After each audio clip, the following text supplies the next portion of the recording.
Good evening, one and all. It's a Friday, it's the end of the working week, and today we're jumping in to some good old Elite Dangerous. Welcome back, one and all. I hope you're having yourselves a wonderful day where you are around the world, or at the very least, I hope you're looking forward to a positive weekend.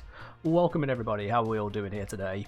And yes, this game, to my knowledge, doesn't have any glaives in it. You are absolutely right on that there, Ladybug. There are no glaives here. However,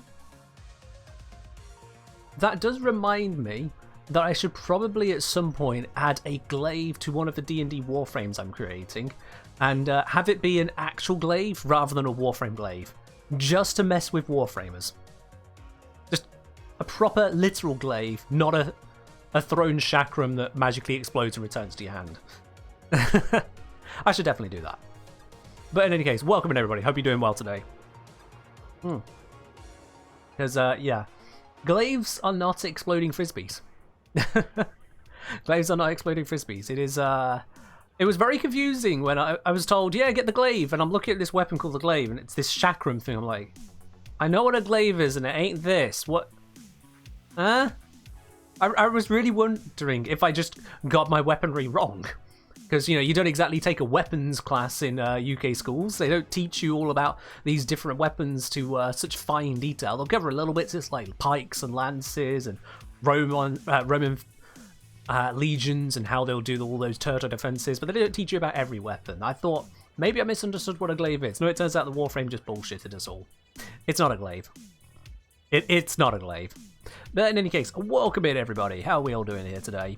I was going to say, will the stream get me to pull out my flight controls and fly around the stars? I mean, I don't have a hands-on throttle and stick myself, but if you want to try it, go absolutely for it. Why not? This is the game to do it on, absolutely. Looks like I say, my man, Glaive Prime built, tried it, and it's the best. It does pretty much rock, doesn't it? Yeah. Just with regards to build, if you use the one from the a Glaive Prime video, which I'm assuming you are, you just mentioned by build, it turns out that this full sacrificial set is more effective than Prime Pressure Point. So if you are using that, you can switch that around to get even more power out of it, although I think you will need to former it further to be able to get that extra bit of power. But just a little bit of a thingy there for you. That one caught me by surprise from the vid. I don't know how, I'll be honest with you. I should have caught that, but I didn't at the time.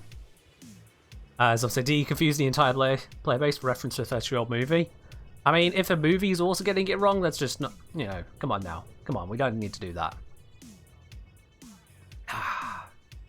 They named it Glaive for the Clave weapon from the classic film. I don't know if you were even misspelling that at this point, Brother Odie. I don't know.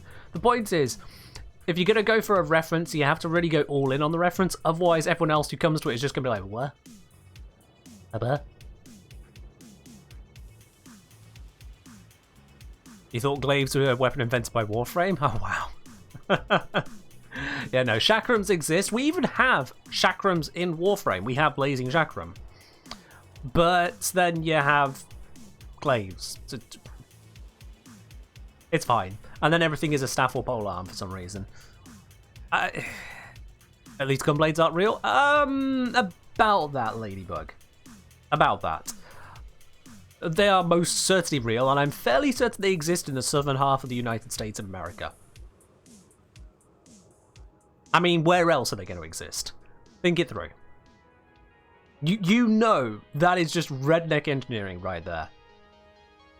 Big old curved blades on the side of a shotgun. Yeah, that I'm fairly certain I have seen a, if not Reddit video, a live leak video of exactly that. I mean, come on now. Now, practical, next to nothing in Warframe is practical. So, yeah. Yeah. Anyways, glaives aside, gunblades aside, what we have here is a spaceship. And in case you're confused about it, this isn't a menu screen. We're actually in the spaceship. This is said spaceship, for those of you who have not seen the interior of this thing before. That is where I put my second pilot, if I had one. But it's fine. It is absolutely fine. We are in the system of Amicus. Let's have a look at the little map here, shall we?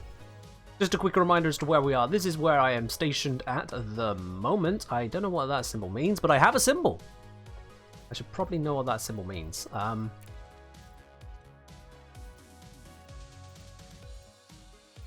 I have no idea what that particular symbol means. Hold on, here we go, here we go. Symbols, symbols, symbols. So ship markers and...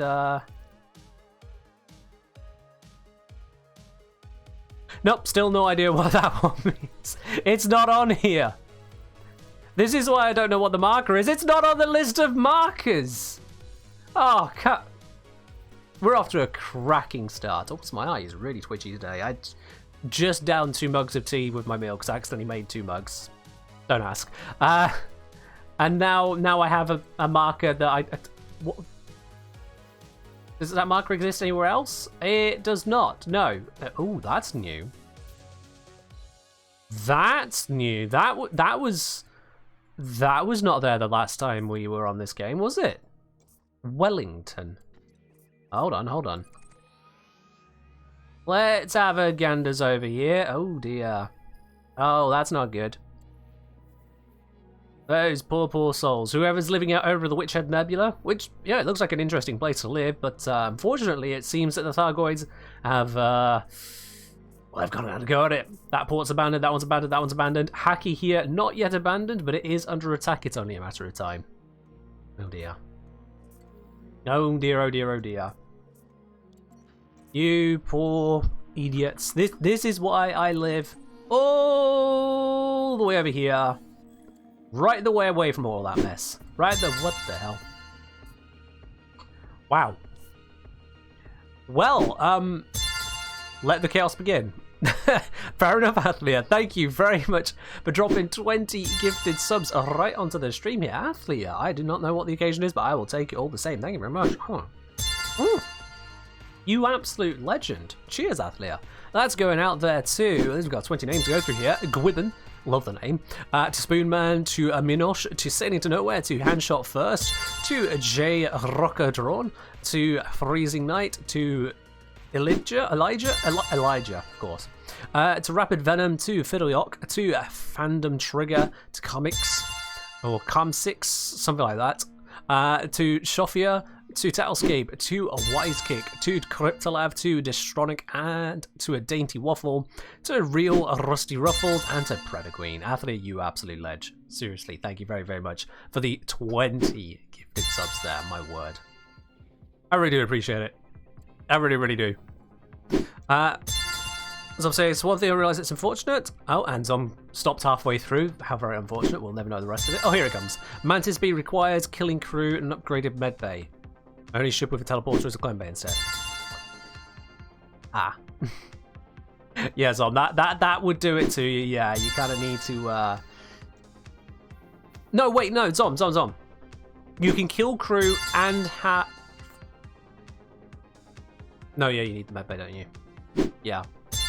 I mean, you can do it without the teleporter. You can do it without the teleporter. Is it? It's still going. Okay, I was wondering for a second there. No, it's still going. It's getting there. Has it got there? No, it's not getting there yet. The Rusty Waffles. And... there it is. There it is. Athlia, thank you very, very much for those 20 gifted subs. I really do appreciate it. Right. We're in Amicus. Oh, I did not want that. We're in Amicus. So, let's have a ganders. Now, it has been a while since I've been in this system, in fact, on this game. So, previously, we were trying to get Democrats of Amicus into control of the system. As you can see, they are still in control of the system. They have 27% of the influence. They are top of the board. They are doing well. The security, however, I have just noticed here, the security in this system is a little bit lacking. Things are struggling in the security side of things. Interesting. Economy is looking good, but seriously, it looks like pirate action has been underway around here. If we have a look at all these others, security is higher for some of the smaller factions, but yeah, as we go up the board, we got problems. We got problems. So there are probably pirates that have been acting in the area, bringing down that, and that's not too good for stuff, is it? That's not too good for business. So what I'm thinking is that maybe that means that there'll be some missions to deal with the pirates. Fingers crossed. Maybe. Maybe. But let's have a look then. Mission board. Him and his smug face. He's so happy he got promoted to that job. Thanks to yours truly.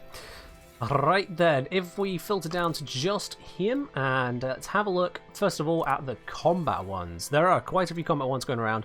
I don't want assassinations. Assassinations are a little too spicy, I'll be quite honest. Not what I'm looking for. But we have got a couple which are about killing groups of pirates. So this one is kill 5 deserters of the Crimson Pirates faction. Yep, so that is an option. Oop, again, I'm pressing the wrong button. Escape is normally go back for me, but here it is, just instantly menu. This one is just normal pirates. That's better. Normal pirates. What was wrong with the Horizons UI? Good question. Good question. This is the UI we have. So we have got the access here to a pirate one, so we can actually take out the pirates, spread a whole bunch of influence, although it does take a hit to the credits we get for it. Yikes! 1.9 million fewer credits. But it is a 5 tick on the influence there, so that is kind of a big deal. It does seem that those are the only 2 normal pirate missions. In fact, one of them is not even proper pirates. So I think this one here, take out 7 bad guys, few shotgun shots should do the trick. And yeah, we'll get us some influence for this faction. Continue to push them towards ever higher status. So I'm going to take that one. I'm going to take that one. Now that is the Crimson Pirates in, what was it, 65276, I think it said? 65276. Oh, apparently I have a bounty to claim.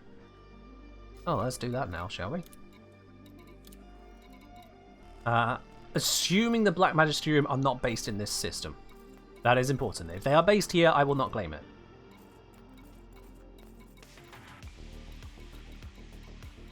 The Black Magisterium are not based here, so I can safely claim that. That's fine. Okay, cool. Because the reason for that is otherwise it would give influence to them in this system. I don't want to do that. So if I instead just claim this bounty here now, then it should go instead to supporting my faction. What I think is how it works. Don't quote me on that. Right. So yes, let's have a look then. Now, I could run missions for the other guys here, but honestly, I also want to help out the Democrats. Helping out the Democrats is always a good idea, because we don't need the Theocrats back in. They let us have an election, and then they immediately counter the election with another election because they lost the first one. They literally said, recount the votes. We won that one as well, but bloody hell. I don't want to have to keep going through that. So, we need to head on over to this system. Thank you. We need to head over to that system there and ruffle a few feathers. Now let's also make sure that I have got the right gear for it. Let's head into the starport services. Let's get into the outfitting. That's the button. It's been a while. What am I playing? I am playing Elite Dangerous. So we got a couple of burst lasers engineered here. The engineering on them being a long-range weapon, which means that they are very effective over distance. Very, very effective. This one also apparently can randomly cause malfunctions in the enemy ships. I've not seen much use in it, but I have it. This one, it's just easier to handle. And then I have a few shotguns. We got 2 screening shells. Modified firing and targeting mechanism decreases reload times, increases effectiveness against munitions. So basically, these ones are just that bit quicker to reload. That's the main thing there. You'll notice reload time on this one. Reload time on this one isn't mentioned, strangely enough. That's not helpful. Does it, here we are. No. So reload speed isn't mentioned on this one, but these two, they have a reduction, and it shows it's 50% reduction. So that one's 5 seconds, these ones are 2.5 seconds. They're going to fire a lot faster. This one has corrosive shell, so as much as it doesn't fire as much, corrosive is good in this game, just like it is in Warframe. So this, when it hits the enemies, will reduce their armor, basically. So any shots on their hull will hit harder. And that as a combination then, we've got, can slightly screw them up, lasers to take out the shields at a distance once we come in close, shotguns. Utilities, we've got a couple shield boosters to help maintain the integrity of my ship. And these shield boosters are modified for even higher resistances. I've got a heatsink launcher because, you know, heat can be a problem sometimes. Internally, my armor is not upgraded, but that allows me to still be agile. I've got a decent enough power plant, frameshift drive, all the good stuff. Power distributor absolutely dialed up to the 9s, at least as far as I can take it. Which gives us a lot of capacity to melt things with. Improved sensors, improved frameshift, all that good stuff. I've got a lot of cargo. I've got shield cell banks and shield generators, so I can just keep myself going. I've even got a frameshift drive interdictor if I need to grab a guy who's trying to run away. No repeats of the last time we did Elite Dangerous. And this is all happening in a Python because a Python is just a very good ship to have. It fits into places neatly and gets the job done. So, chat. Ship is ready to go. I think I remember some of the buttons I'm supposed to press. Let's give it a try.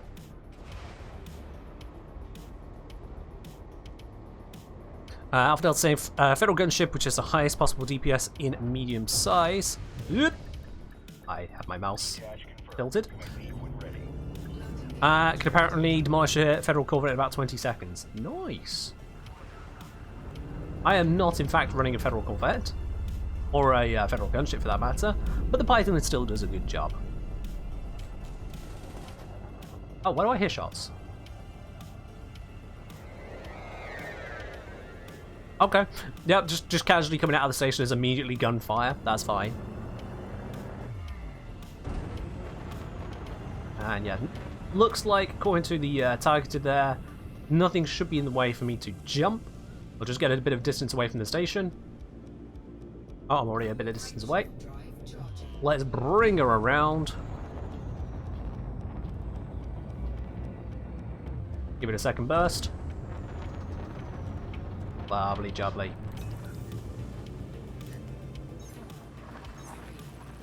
We'll head on over to the system where the pirates are at. Yeah, I think I use gimbals on my frag cannons. And then I've got turreted on the beams, not beams, burst lasers. They can just keep on bursting. Have I dabbled in pack hounds? I have no idea what pack hounds are. Objective detected. Yes, yes, yes. But we don't want to go to whatever signal source it wants to throw me off with. I want to head on over to a point of interest. Resource extraction site. So let's head over to that one. That looks nice and close. In fact, Supercruise assist it.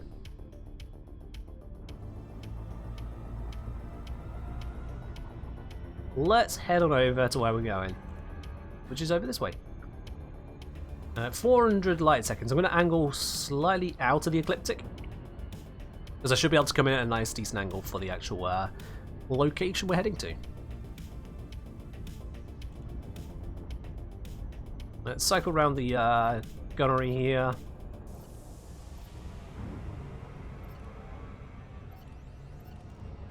I think it's A that I need to be on. There we are. That should be fine. Alright. You can see we're coming into a planet or moon even. It seems like we're coming in towards a moon which is in orbit around this planet here. It's a bit of a strange location, but it's fine. It'll allow us to just drift in at a nice casual rate here until I'm certain of the lineup. I am certain of it, so let's accelerate a little bit. So now we're coming in a bit hot. You can see the screen shaking a bit, maybe even hear the engine struggling a bit.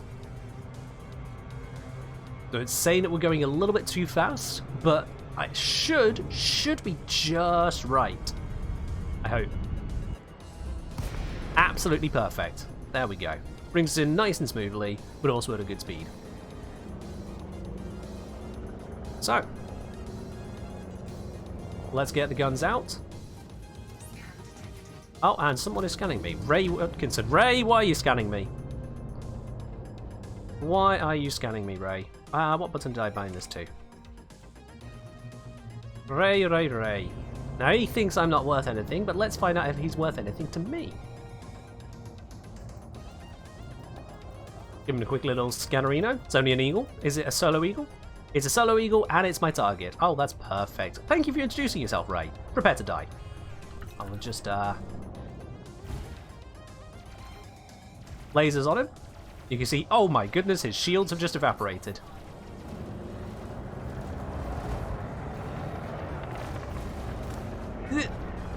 Problem is, he's a tiny little ship. Oh, he's gone. Well, that's one down. They're not normally that easy to kill. That guy was just pathetic. Alright, this one is definitely not going to be a mission target. I'm going to scan them so that I know that for a certainty. There we go. Let's scan the next one. Someone is scanning me. Whoop. I think it was the police that just screamed past me. Oh! I pressed my chaff. I did not mean to press my chaff. I meant to go, what is happening over here? Oh. There are shooties. You there. Are you a target I would like to shoot? They are! Oh, this is wonderful. Hello there. Let me introduce myself. My name is Pew. Last name Pew. Otherwise known as Pew. Now, I'm basically using the Apex strategy here, the Apex Legends strategy of third-partying an existing fight for the additional credit it can potentially give me.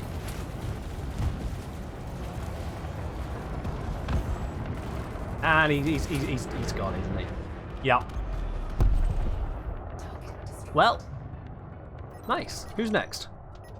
That is a transporter. That is almost certainly going to be friendly, but let's just scan it anyway to be certain. Yep, it's friendly. Cycle through all the green ones. Green ones are going to be friendly as well. Let's scan you. Ah. I appear to have gone through all targets in the immediate vicinity. Okay. What else? I don't know if you saw, but explain pack hounds. They are... work well with reverberating cascade torpedoes, which damage the shield generator through shields. Oh, okay. That's pretty nasty. That is pretty nasty, yeah. I do not like the sound of them. Or at least I don't like the sound of facing them, no. Over here I see 2 blips on the radar, one of which I can scan now. It's probably going to be a wing of 2 people then. Let's have a look as to who they are. It is indeed a wing of 2, and they are mission targets. The problem is, those 2 ships versus my 1 ship could be a bit spicy. Because we got this guy right here. Thankfully, he's turning away. I'm going to risk it. The worst that happens is I die. Which I would like to have not happen, but let's try. Pew pew. Immediately take out the shields because I'm behind him and got a nice clean shot because he didn't see it coming. Looping around. I am taking shots, but it's fine. In shotgun range and really, really hurt him. He's dead. Nice. Let's target the other person who is currently shooting at me. His shield's already down because the police are onto him. I don't even need to do much. My lasers are just enough there. Okay. Well, that works. That absolutely works, doesn't it?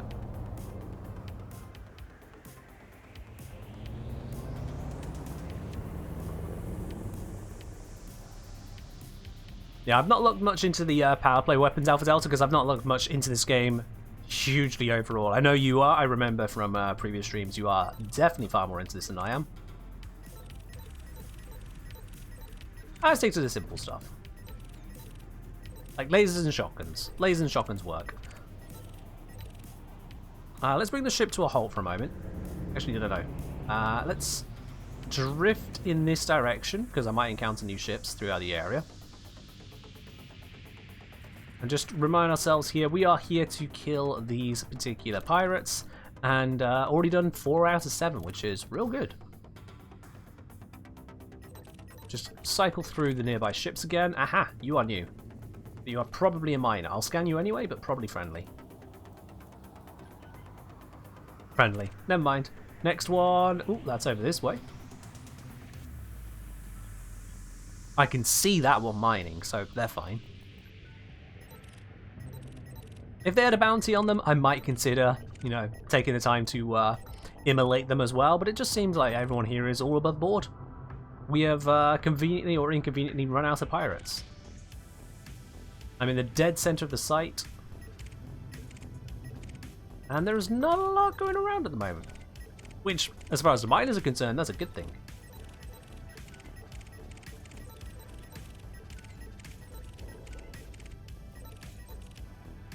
Yeah. Alpha saying, can't stand KBM flight. We control a hot test, very fun. Fair do. The controls can be a challenge at times, but it's a challenge I've learned to work with. Alright, there's someone new over here. Let's have a look at them. Matthew Hurry.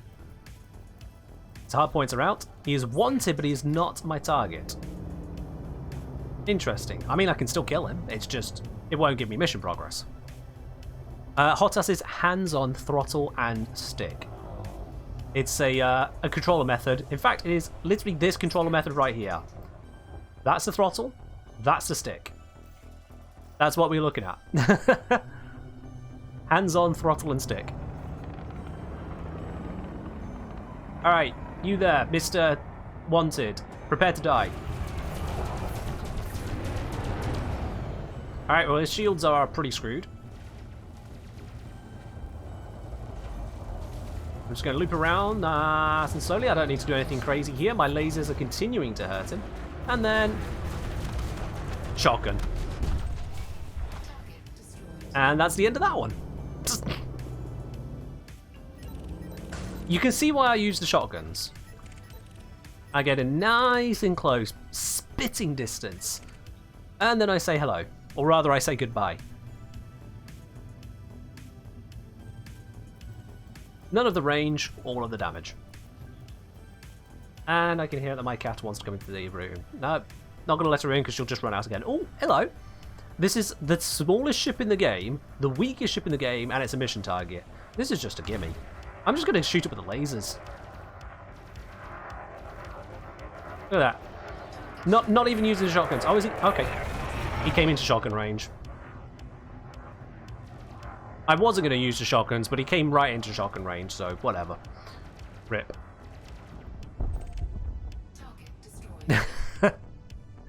I mean, if that's what he wants to do, then that's what will happen. Let's continue the scans around. Cat, please don't scratch my door. You're just going to go back out again. You always do this. I've been left alone in the house today. All the others have left the house, whatever they're doing. I don't need to go into details.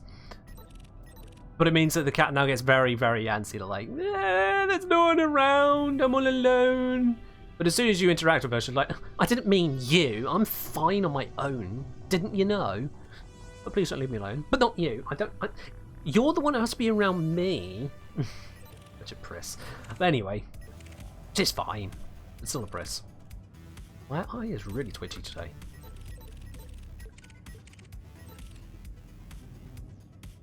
Home alone? Home alone. Absolutely. So I'm only slightly more insane today. Oh, that miner has finished mining. They are on their way out. That's fine. Hopefully that means we can have some new ships loading in, as I'm not seeing anything threatening around here. I'm even just kind of panning around looking for lasers, and all I'm seeing are mining ones. It is... well, there goes that ship as well. It's very quiet in this area today. Longer stream? Hey, don't count on it, brother Oni. I do still have to, you know, have some semblance of sleep. Ooh! I'm being scanned by a Roy Dancer. Let me cycle through to Roy. Where's Roy? There's Roy. Hello, Roy. Let me scan you. You've scanned me. Now I scan you. You are wanted, but you are the wrong people, and someone else is scanning me. So I'm going to ignore you for now. You lucky, lucky soul. Because I want to see who Jerome is. Hello. Just whirs past me. Hello, Jerome. What are you doing here? You are a mission target. Well, it's a bad day for you then, isn't it?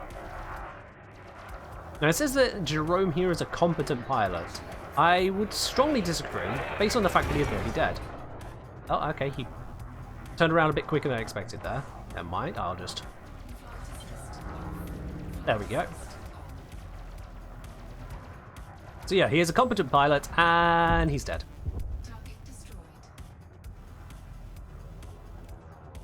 Good job, mate. Good job. May I recommend you move to purchase a new ship, perhaps a Viper Vulture, to get a different variety of combat? But I like this ship. I don't think you understand. I've played this game enough that I have tried a variety of different ships, but I like this one. It does what I want it to do, and that is an important thing. Hello there, Charlotte. You appear to be in a wing of 3. You are wanted, and you are part of the Black Magisterium who run this place, but you are not the correct faction, so I don't actually care that much. Arthur's good all-rounder? It is indeed a good all-rounder. So you can actually say, once I was doing some exploring and far away from the bubble, some random NPC jumped and I just outran him. I mean, that's completely reasonable to do, yeah. If you're out deep in the black, you got all that precious scan data and someone just pops out of nowhere, yeah, you absolutely run. There is no point sticking around for that. Oh. Well, whoever that was, they just went pop. Maybe I should get in on the others dying then. If they're being shot at, most likely by the police, I should probably get in on this. Where's he at? Hello. Oh, gee, Charlotte. Hello, Charlotte. Pew. Charlotte here thinks that they can do a good job against me. They scammed me earlier, hoping to get something out of me. What they seem to have misunderstood is that they're dead.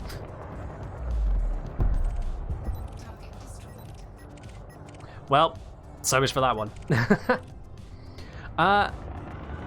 Paladin Dance Floor. So, hey Ken, new to your streams. I do watch a lot of your videos. Well, I'm glad you enjoyed the videos enough to come check by the stream here. We're currently on that Warframe, as you can probably tell. This is not Railjack.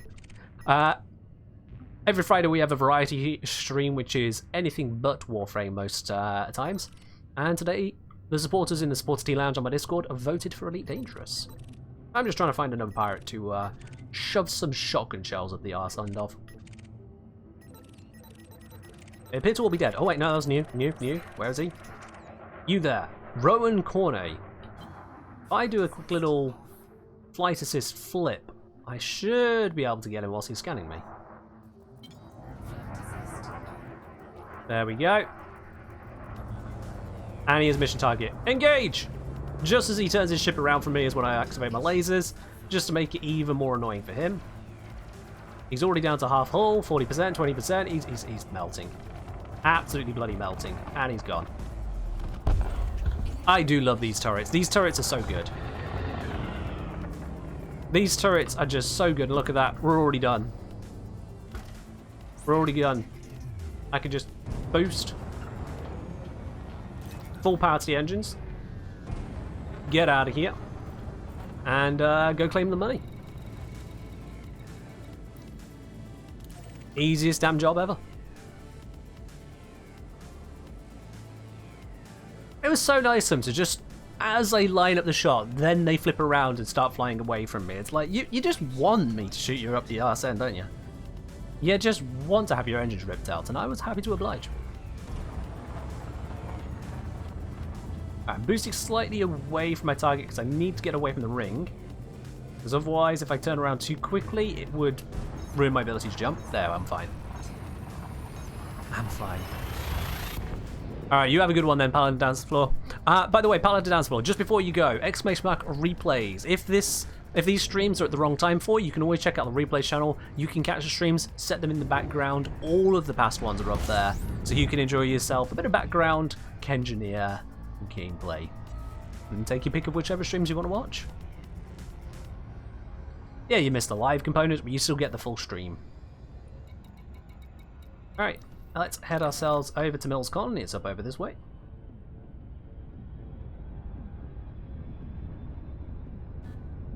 I'm going to wait until we get reasonably close, and I'm going to slam on the brakes. Or rather, just ease off the accelerator. There we are. Gonna coast in a little bit. Actually, I think I'm close enough to pull off the 5-second trick now. Let me try that. Oh, 6 seconds. No, I can do better. Come on. There we are, 5 seconds. Getting it to 5 seconds has been the sweet spot I've found for reliably being able to just slam in that bit faster. Just takes a bit off the time. Just takes a bit off the time. Hello, Carmagin. Space is treating me well today. As you may have just noticed, if you happen to catch it there, the pirates were obliterated. Always a good day. Oh, we're on the... Fuck. Of course we're on the far side of the station. I'll just boost all the way around it, don't mind me.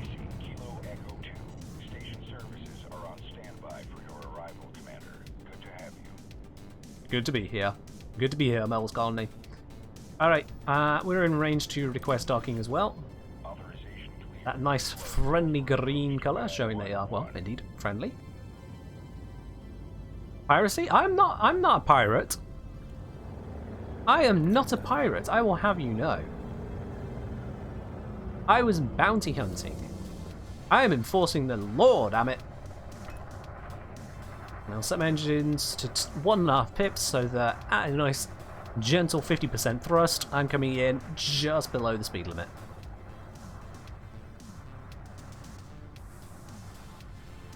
I see, Carmagin. I see. I understand now. I understand. Alright, don't want to get caught on the adverts. Much as they annoy me. Don't know why there's adverts on this station here. Goddamn bloody capitalism. Let's drift ourselves on it. Imagine obeying the speed limit. Hey, I did not push hard for democracy to come in here to then decide which rules I do and don't follow.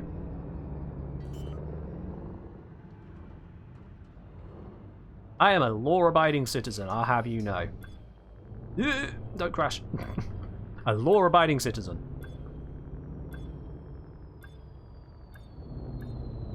Gently does it. I'm being really gentle today for some reason, actually. This is needlessly gentle. Look at that. Not even a slightest tick on the shields there.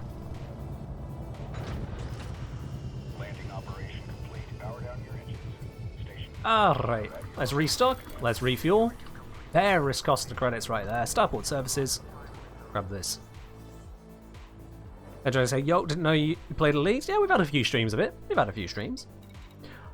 Alright, Amicus. My democratic friends. This is a Python? This is indeed a Python, yes. It's a good all-round ship, so I can get it to do whatever I need to do.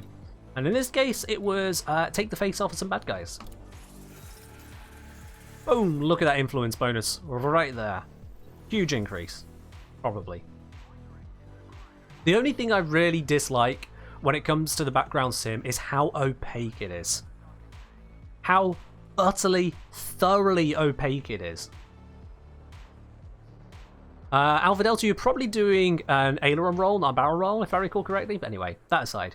Because here, it's got this, it's got that. I don't know how far this went up. It's not showing me. It says influence as if I'm supposed to recognize that. It's telling me the influence has gone up, but it's not going to show anything go up because there is a daily tick. So how much influence have I given them? I will not know. Until the day rolls around at some point, probably, I think it's like 5 o'clock UK time. You just don't know. You just don't know. So I had an effect. Even here, it's showing for the Crimson Pirates a red thing, so I would assume that things have gone down here, but they haven't told me that. They haven't told me. Have I lost a little bit of faction reputation? A lot of it? I don't know. Has influence gone down a little bit? A lot of it? Is it gone down 5 pips or something else? I don't know. I don't know. And that is a serious design flaw in this game. I get wanting to leave it there for people to research and to understand, but I'm very against game systems where there's no way for you to find out the basic details. That you just have to play the game, see what happens, and then figure out if what you did was actually what you wanted to do.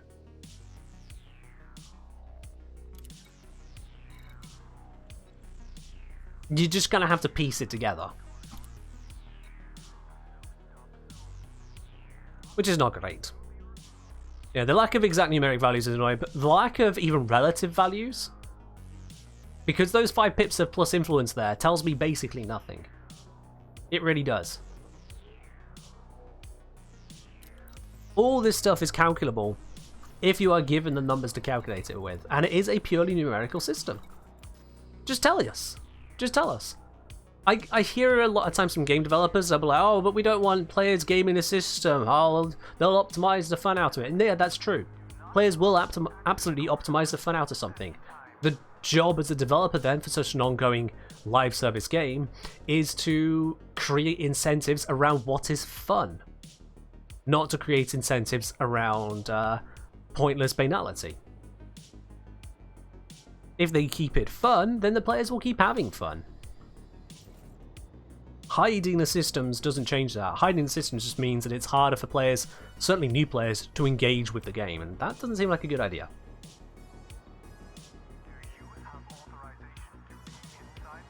Fair do, Alfred, fair do. I don't know how exactly you pull off an aileron roll in space. Sorry, a barrel roll in space. I mean, no, because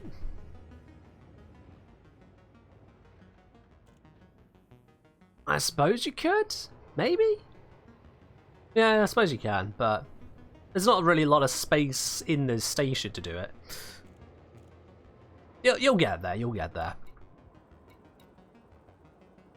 It is honestly fun as hell, but it's definitely a 2-monitor game, 3 or 4 if you're a trader. Pretty much every game's a 2-monitor game to me these days, in one way or another. Once I had dual monitors, going back, it's just not an option. It's just not. Like, even right now, I've got game on one screen, I got chat, and all the twitchy bits on the other. I can't do about it. At one point, I was forced to, and it was horrible. To the point that I was part of the group that champions the introduction of dual screens at my previous workplace. They used to have one screen for everyone, and then we had a bundle of notes we had to leaf through. And we championed it going into, first of all, not having a bundle of notes that can get lost or go out of date. But secondly, having dual screens for everyone. And there were loads of people, this was so strange to me, loads of people were concerned and confused and didn't see the value, like, but why? Why would we need second screens? How do I even use a second screen? That is the most confusing question of all of them to me. How do I use a second screen? I'm like, your mouse goes from that side to that side. You see this gap between the two screens there? That only exists because you can't glue screens together. That's it. And it's fine. And as soon as they were introduced, of course there were a couple of Luddites still like, oh, I'm never going to use it. Within a week, everyone was fully using their dual screens. Within a month, most of the people who had never used dual screens before were getting dual screens at home, or just at least lamenting the situation of only having one screen when they're at home. Like, oh, I'd want to put something on the other side to refer to, I can't. Like, now you understand! The nerds were right all along. Dual screens are the way. The nerds were right all along. That's going to be the tagline on the end of humanity. When we're all done and signed off, the final phrase of the last person to flick off the lights will simply be, the nerds were right all along. That got a bit dark. Sorry. But the point stands. Listen to the nerds. We know what we're on about.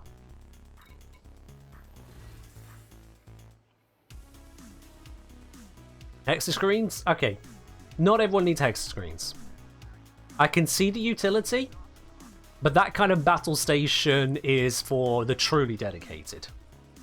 Not everyone needs that, but dual screens, everyone can use dual screen. Everyone can use dual screen.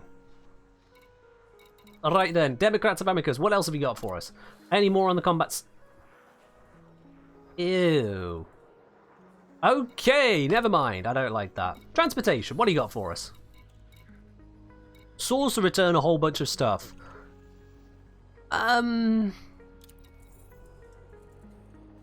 Estimated cost, 140,000 credits.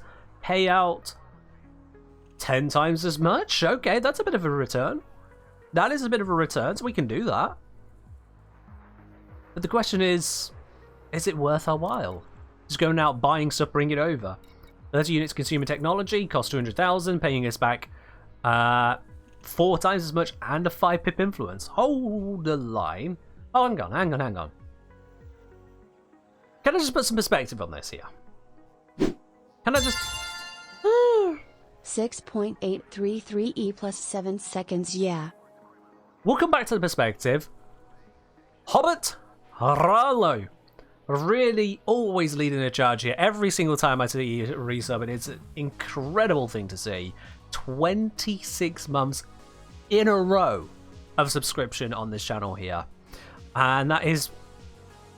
Sorry, 6.833 E plus 7. Oh, is that using E to the 7 as a multiplier rather than 10 to the X? Because there's no way that we... Oh, no, wait, no, is that 6... Is that... Has it been 6.8 million seconds? Or is that 68 million seconds? I can't remember even. Is E plus 7 times 10 to the 7? 68 million seconds. That doesn't sound right. Hold on. Now you've made me get my calculator to check who's saying what. Okay, 26 months times 30 days per month times 24 hours per day times 60 minutes per hour times 60 seconds per minute comes out to 67 million seconds.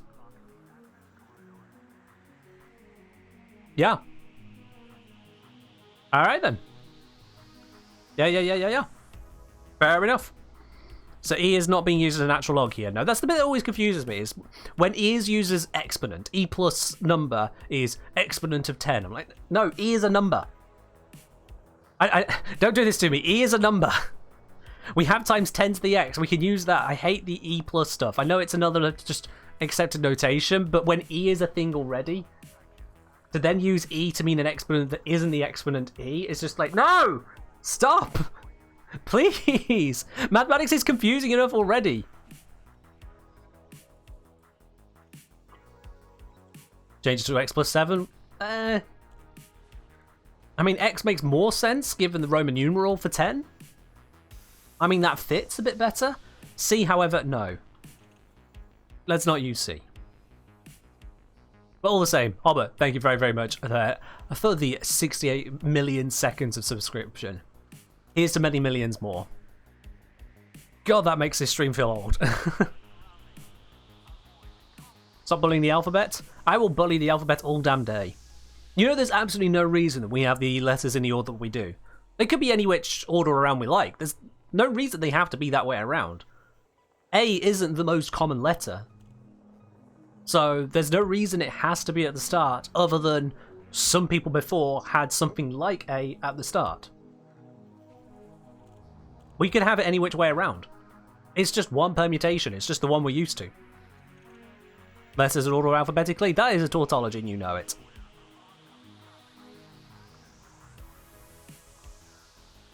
They were saying the English alphabet is also a wimp, and the native one has almost twice as many letters. Hey now, has it got twice as many letters, Ladybug? Or have you just got letters with eyebrows? Be real with us now. Have you really got more letters? Or are some of these letters just drunk? With little Tweety birds going around the top of their head? Because if we really think about it, how many letters have you actually got? Because, like, the English alphabet has twice as many letters if we include the capital letters. And then we're shouting. Come on now. You have eyebrows, little dots, and digraphs? Oh my word. I mean, at that point, you might as well go into... You might as well go into a full-on system that's used over in, say, China and Japan and Korea. I don't know what is the right way to describe their languages. I don't know what the actual word is, I'll be honest. But suffice to say, when you start adding little flavors to your letters, rather than just spelling what you're saying, you might as well just go an entirely different route. Hell, you could even go full-on hieroglyphic Egyptian style then. Gambling the umlauts? Absolutely.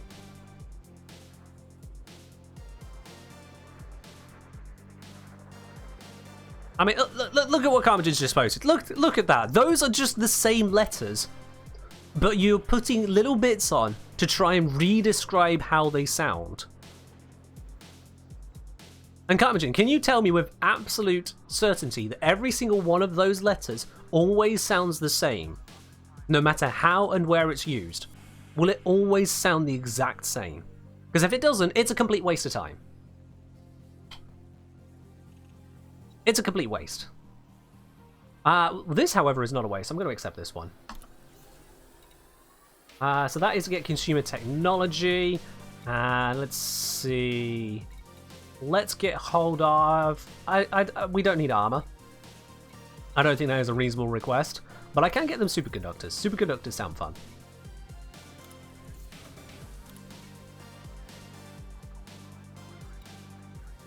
Hungarian vowels are clear. Oh, well, fair enough then. Okay. Still silly. But fair enough.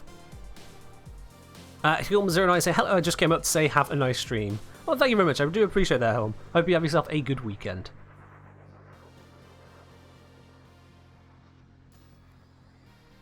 Wait, how many Hungarians have we got here at the moment? I've just noticed we've got 3 people identifying Hungarian right now.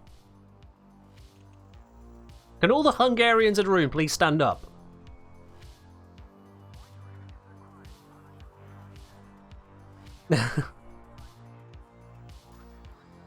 I mean, we're at no risk of being outnumbered when it comes to the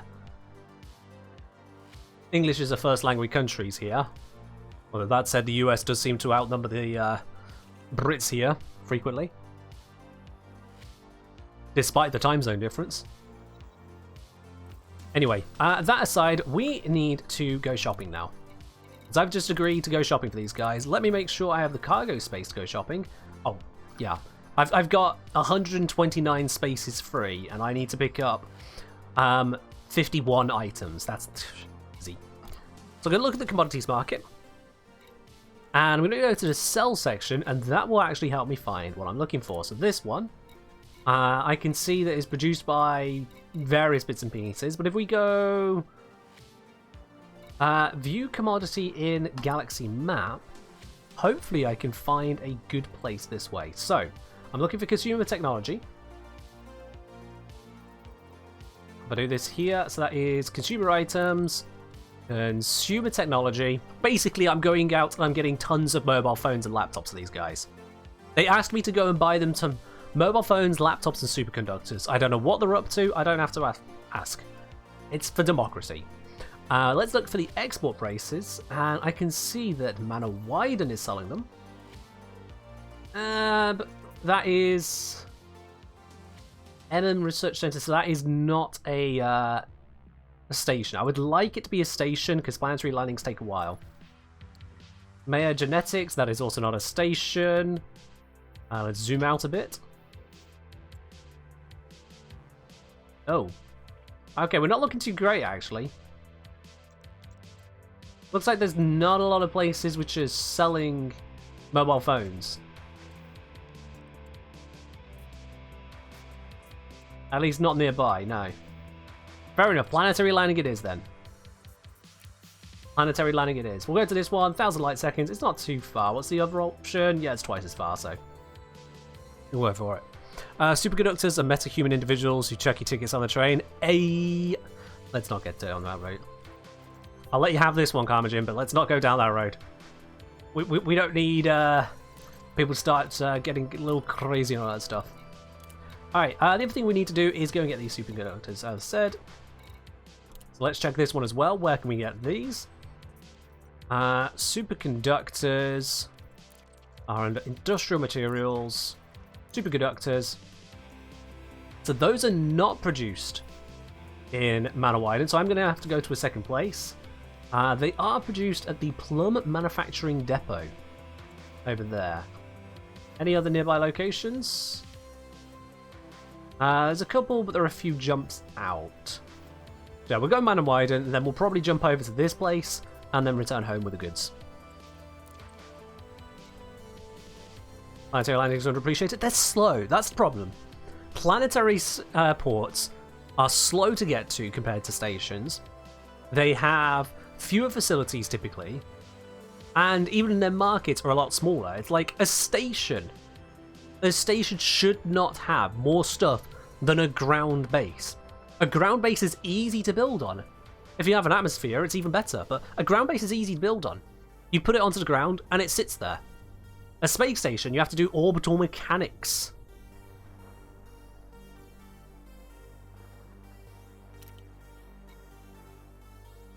But yeah, planetary landing pads in this game have always been a bit shite, because it takes so long to get some, so long to get out as well. If you need to do something else in that same star system, you slowly crawl out of the gravity well. Whereas a station, you just kind of go, whoop, off we go.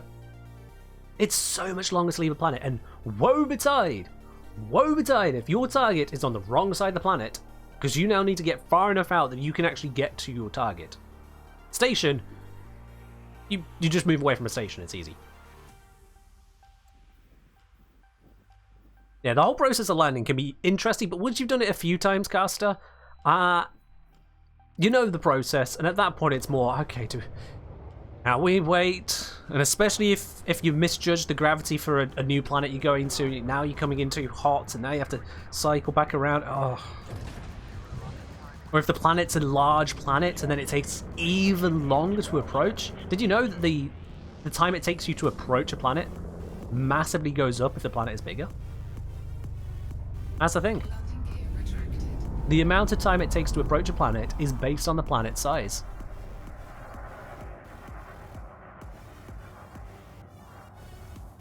It's just hassle all the way down. Which is why I prefer the stations and outposts. Anyway, let's accelerate away from the station. I know we're speeding here, but that is fine. We're pointing completely away from everyone. Don't you turn in front of me. Thank you.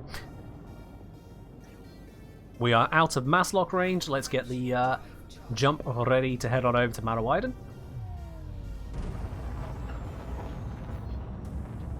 Line up the ship. And we'll be good to jump in a moment.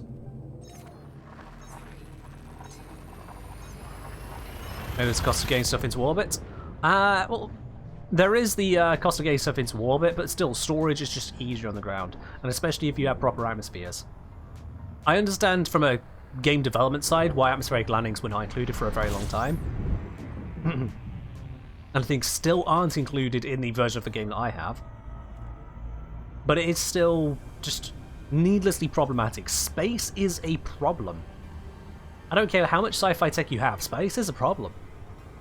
Like, granted, we're just lolling past a star there.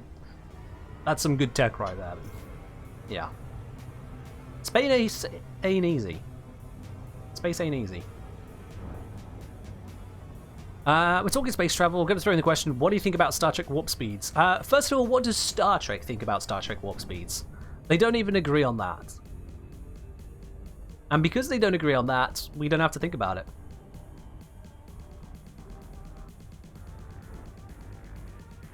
Star Trek doesn't ever try to be a full-on sci-fi. It is always more of a space opera. A fantasy with space themes. As a result, you can't really talk about the tech in it beyond just mere storytelling. The tech is always as strong as it needs to be for the story, and always have the problems that allow them to write the story they intend to write.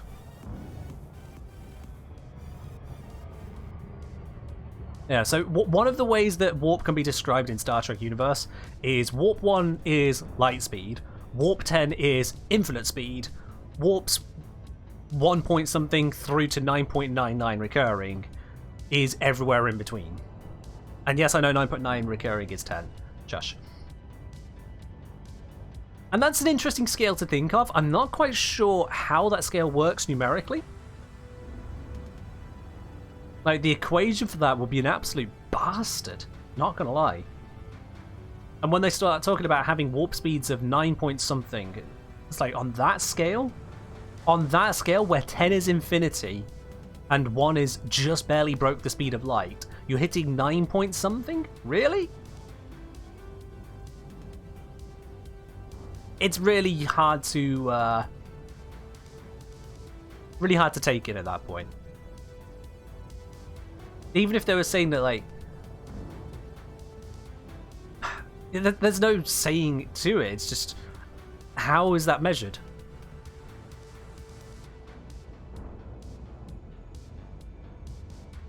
How do they measure? Because infinity is a big number. You can't just go, infinity is a thing. Infinity is a huge number because it's beyond a number at that point. It is a concept. Infinity isn't even a number. It is a breakdown of mathematics. It is an error sign that pops up because you divided by 0. You tried to call a sector that was already spoken for. You asked the name of God and God did not pick up the phone. Infinity is not a thing to be meddled with. So defining warp speed as being between one amount of c and an infinite amount of c is kind of crazy.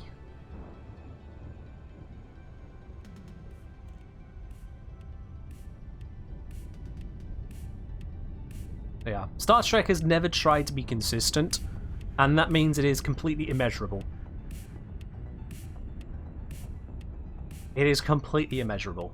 You can't make any kind of comparison or justification for it. It just exists as a thing.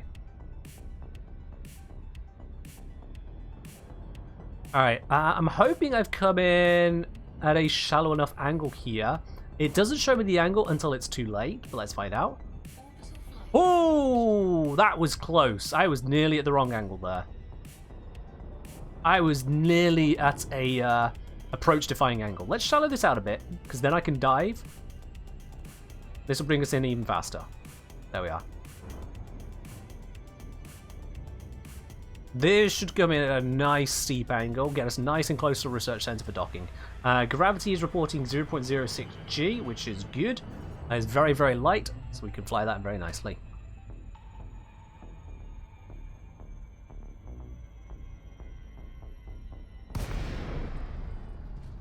Alright, so this is where we just come gliding out on the wispy trails of frameshift. I don't know how glide works, but we glide. It's a cool feature. That's all we need to know. It's a cool feature. I'm in range to request docking, so let's do that straight away before I forget. Docking request denied, no pad large enough. What?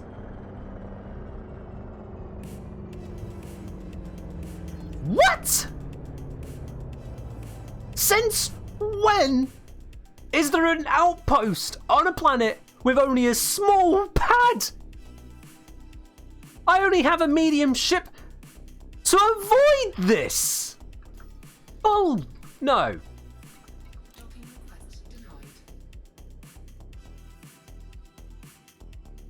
What? And they want us to engage with this. Land next to it? If I land next to it, they can't load the cargo in. Because I would be wanting tons of cargo. Is pad occupied by an NPC? No, I see one pad there, which is available for docking, so an NPC is coming in right now. That is the only pad. Like, I can get him right close here. I can get in right close. And you can see how tiny this place actually is.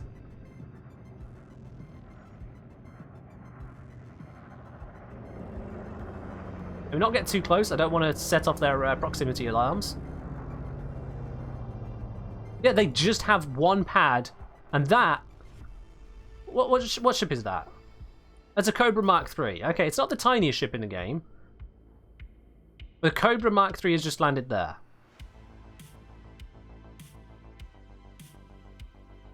How do they have tons if it's tiny? I mean, I don't think you understand how small a ton is. Imagine.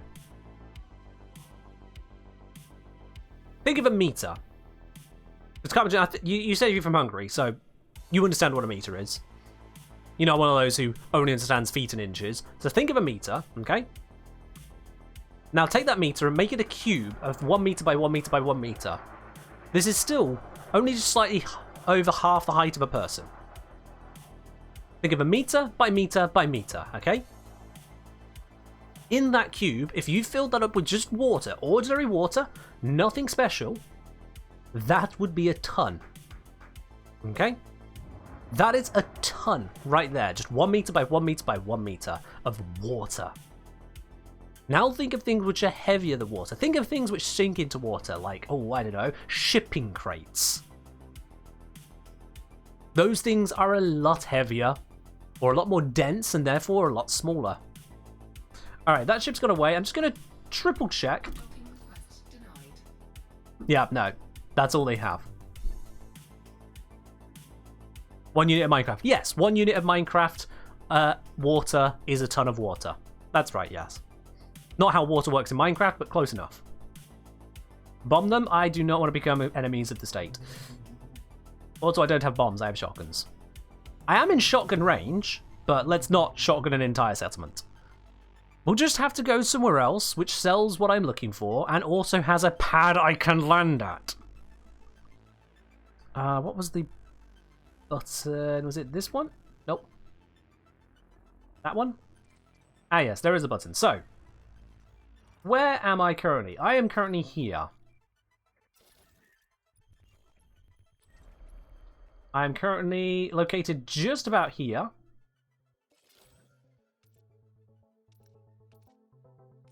And let's see, if I ask it for information...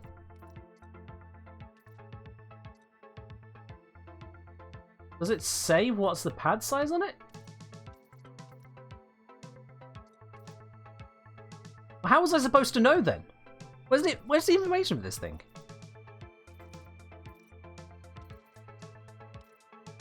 What? How was I supposed to know that I was ending up at a place that can't even... What? Those of you who played this game more than me, where is the information I'm looking for? Because I know it exists.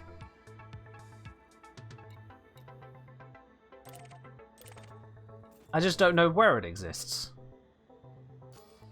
The pad size is displayed the same way reputation gains are displayed. Huh? EDDB? In-game. If I have to use an out-of-game service to know if I can even land on a place, no good. I know you can check it in-game, I just don't know where. I know you can check it in-game. I just can't remember where. Because like, if I select this, you can see here, has appropriate landing pads. Yes, Cook Park shows me it. Maybe, oh, do I have to load up settlements? Oh god, settlements take up so much space. Has appropriate landing pads? No. Okay, there it is. So I can only see it once I'm in the system.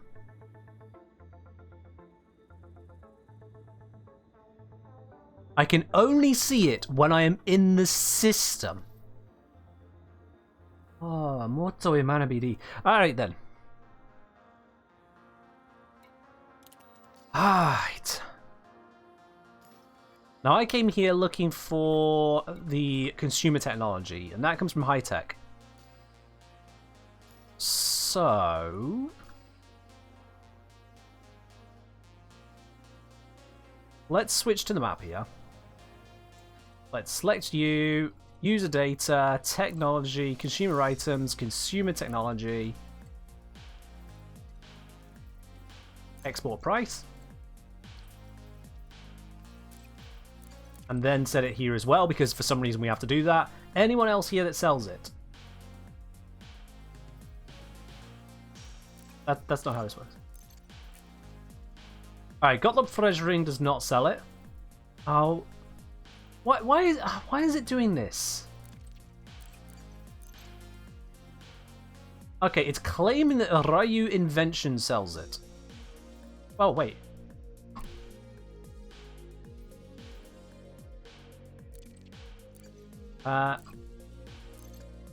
Showing markets with large landing pads. Showing markets with any landing pad. Large landing pads. Okay. Right.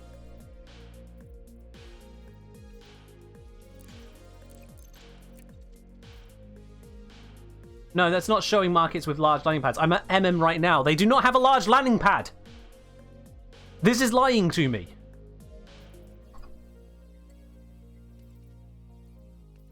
Wait. Don't grey it out. Hide it. This is why you need a trucker's GPS. I had to explain this. I had to explain this to let's say, manager of mine when I used to work at a tech store, I had to explain that there is a difference between a car GPS and a trucker GPS. A car GPS will give you the routes where cars can go, just by the by. A trucker GPS has additional features which allows you to input things like the type of truck you have, so that it will only give you routes which your truck can actually go down. It is a very necessary thing for truckers. And we're experiencing that right here, right now. I appear to have a shitty car GPS, which is refusing to let me filter this.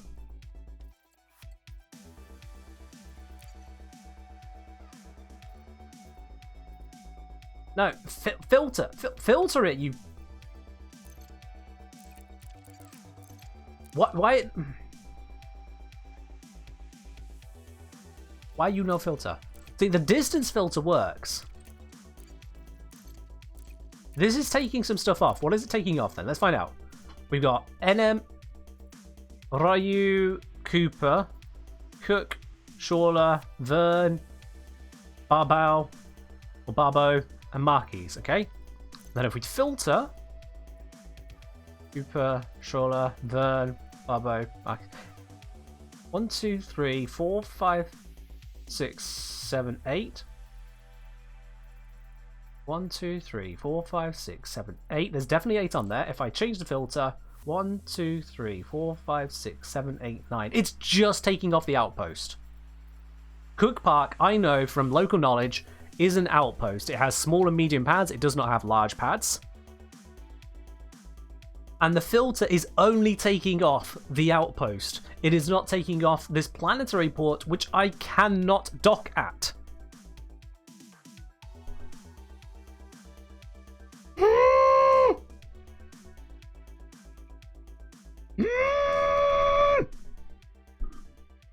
As my brain becomes a high-powered drill.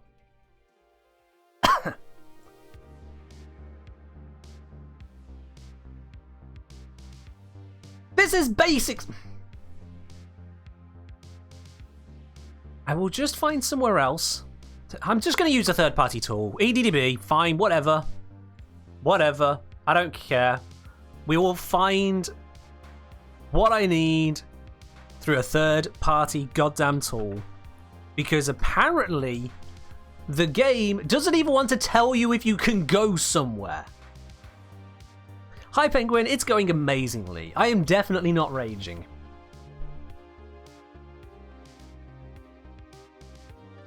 The large payout for these missions starting to make sense. The large payout, Chernobog, is only because I'm allied with the faction.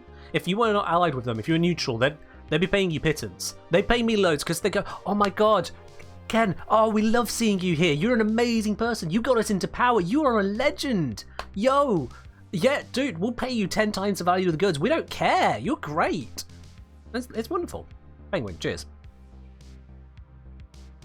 Unfortunately, the designers of this game have decided to make it frustrating, and I don't understand why developers keep doing this. Third-party tools are a patch. They're not a solution. They're a patch. We shouldn't have to patch things. Anyway, okay, let me search for the commodity. So I am looking for, what was it? It was consumer technology, wasn't it? Yeah. So I'm looking for consumer technology.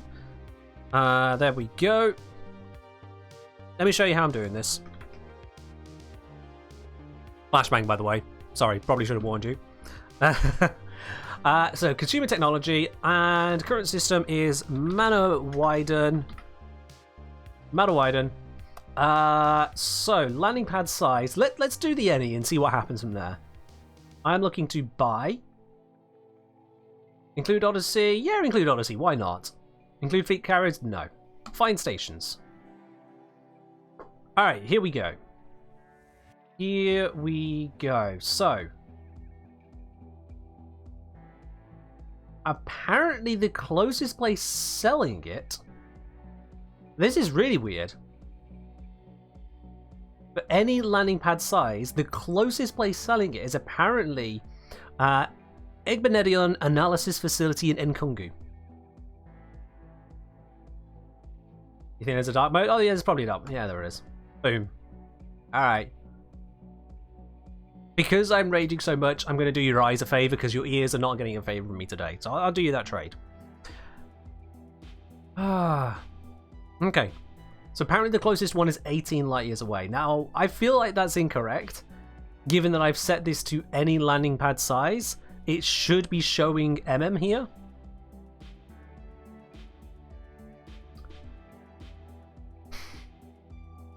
So this is clearly missing information. However, the information it is giving me is going to be certain. I can certainly say that heading over to one of these places, and this is, very unfortunately, a planetary port. Need horizons for access, yeah. It will give me this stuff, it's got a large pad. It just means getting there. And look at this. On a small pad, 146 in storage. Small pad, 205 in storage. Small pad, 217 in storage. I don't even need that much. I don't even need that much, but to... Yeah, you see, Ladybug, the third-party details here, if I recall correctly, the information in this here is only available where people submit it. And they have auto tools to submit, is my understanding, but... Yeah, they can't just get the information from the game because that much information just isn't available. There's just not an access to it, is my understanding. And so they can only report what players have visited. I'm in a backwater location. So if anyone who ends up in the system I'm in, of all the like 3 people who choose to come here, all 3 of them don't have small ships or don't land at that location, that's it. It never gets reported. That backwater terminal stays a backwater terminal because no one gives a damn about its existence. Also, this one here, as much as this is a brilliant one, it's 18 light years away, but it's also 7,000 light seconds from jumping to where we have to be. It was 1,000 light seconds to this planet I'm on right now. So that one is 7 times the distance out, which is going to be about 2, maybe 3 times the time to get there. About 2 times, due to the detail on the end. This one is going to be about the same time, but it's now 25 light years out. It's just, Lord Afghan is asking, wait, how do these things end up on the base? Do we need to somehow report their existence? I think they use a tool. Players can. They have a. I've never actually signed into this thing. How do they? Oh balls! I did not mean to click that. Please give me my search back, please.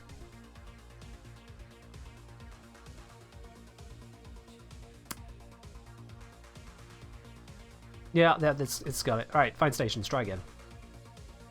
Okay, cool. Yeah, I'm not actually sure how do they get... Huh? Do you get hold of the tool? I don't even know anymore, to be honest. I'm working on old information myself here, to be quite honest with you. It's just old information all the way down. Welcome back, Caster. Yeah, so, the thing is, Caster, are you familiar with EDDB and how it works? Are you familiar with the way this site actually functions? You are, good, right. So, direct question then. I've searched here for consumer technology. I'm here to purchase it. I've allowed it to show me any landing pad size, knowing, just grab this, knowing that the game has said at Manawiden on a small pad, as we've learned, there is a place selling it. But EDDB is saying that the closest place is actually 18 light years away. So it doesn't seem to want to report, despite knowing of its existence of MM research, blah blah blah, it's not reporting that that one sells the materials. Do you know how EDDB gets its information? Because it seems to be missing some.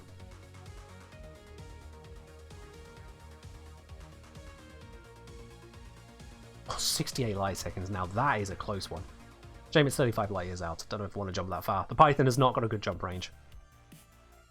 Pretty sure it's user submitted. Where is the user submission button then?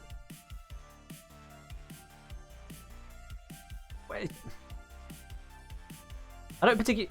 I'm gonna... FAQ. FAQ.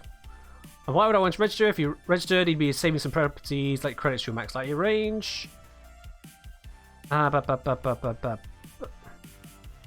What user data do you save? Oh, I can't read that. This might as well be written in bloody Korean. I can't read this. What is this?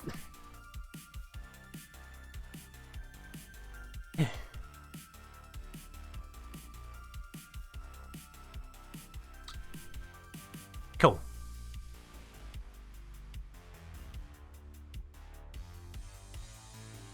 This is not practical. And that infuriates me on a level I'm sure all of you can appreciate. This is not practical. Alright, but whatever.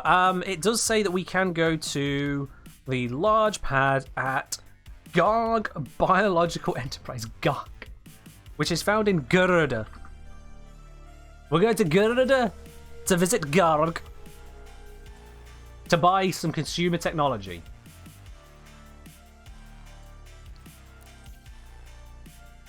Yes. How many jumps is that? Close.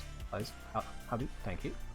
That is 2 jumps. Okay, it's only 2 jumps. Right. Let's chill. It's only 2 jumps. Oh, thank goodness. At least I don't have to escape the planet. I am mass locked, so I'm going to have to go up for a bit. But we don't have to escape the planet to jump there. Christ for that. I think it's pronounced like grinder. I'm pretty sure there was no I's in that one. If I get the grinder notification sound on arrival, I will tell them piss off. They had their opportunity. I'm busy.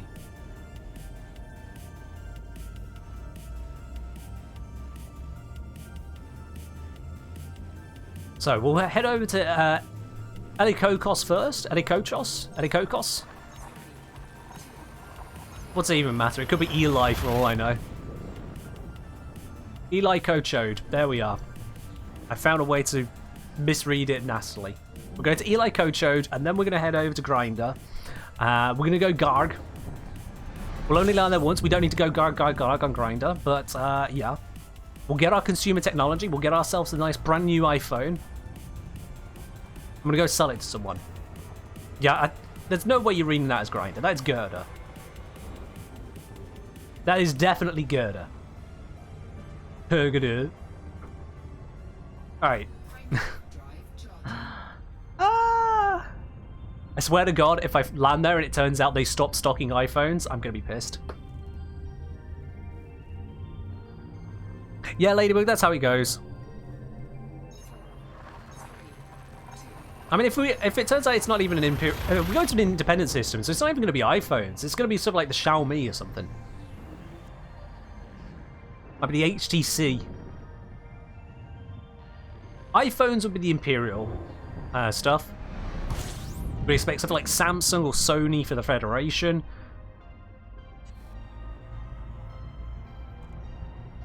This is going to be Xiaomi. Anywho, or maybe Asus. Could be Asus. Point is, we need to find the place. Let's turn off the points of interest and signal sources. We don't need those.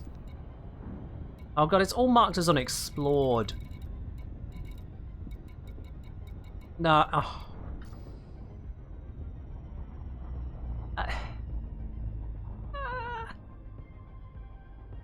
All right.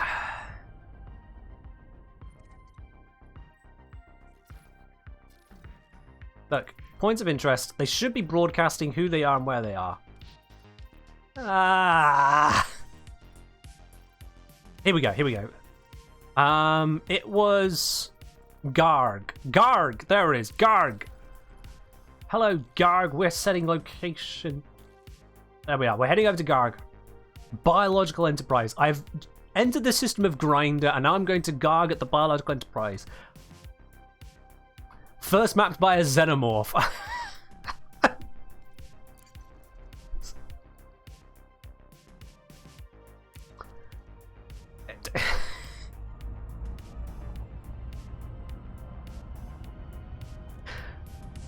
To find a new phone. Yeah, not just for me. I'm going to pick up a whole enterprise worth amounts of laptops and iPads and whatnot to bring it back to a terraforming system in the name of democracy.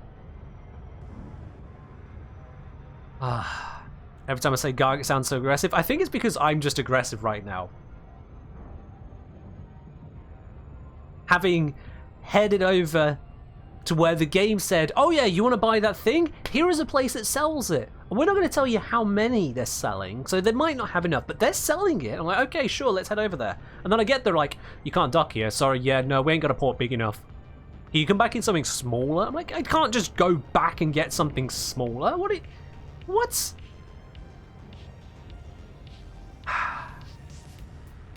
I'm just going to coast this one in. Nice and gently. I'm going to do it just a bit below the blue.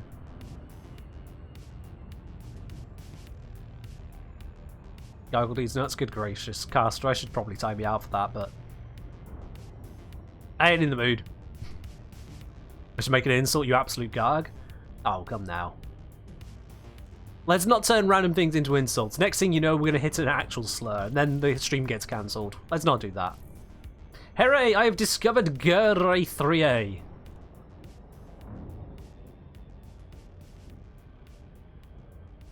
I pick up a weekly shop whilst we're here. Would be so lucky. It turns out that the Biological Enterprise, as much as they're selling tablets, they're like, oh yeah, but fruit and veg, we don't do that here. We live off, you know, rabbit droppings. So like, why? Why are you like this? Do humans? Just because you're on another moon doesn't mean you have to act all weird. You don't need to dress like you just went through a jumble sale at a 60s concert. Algae eaters all on. Oh yeah, there's so many algae eaters, aren't there? They just munch on their tablets. Well, it turns out that Garg Biological Enterprise is actually just one very lonely dude. He's just making tablets because he's got nothing else to do on this frigid little rock. Like, how big even is this rock? When we land, I'm going to have a look at the details. Oh, we are coming in so fast. Too fast, too fast, too fast, too fast.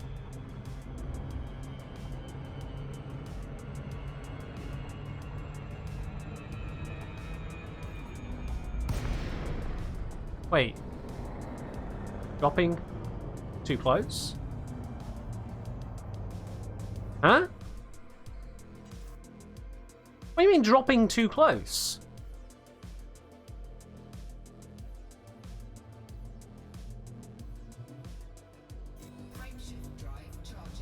We should be coming in for a planetary landing. Angular speed were bad? No, neither of them were wrong. It's giving me the indicator for... Don't tell... What? Is this a plan... Oh. I might be about to absolutely lose... I didn't notice. I didn't notice. What the? Huh? What has happened to my map?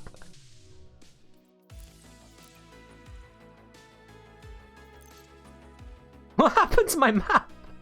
Okay, let's try this again. Zoom in. Give it. Okay. Main thing is, surface pressure 0.01 atmospheres. Despite it being astronomically thin, this is an atmospheric planet. This is an atmospheric planet. That's why I can't dock here. Because I have not purchased the expansion pack, which allows you to dock at atmospheric planets. I didn't even realize that this tiny ass thing was going to be atmospheric.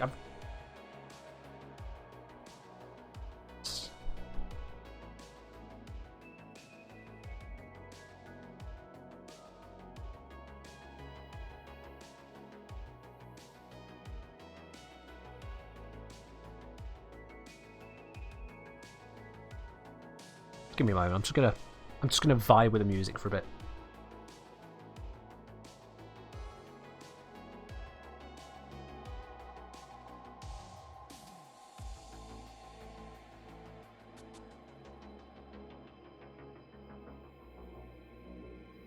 Okay. I know I did Commander Fang Darker. I appreciate you pointing out the obvious there. I'll be quite honest, I had not encountered this situation before now. I have been able to dock pretty much everywhere I intended to dock.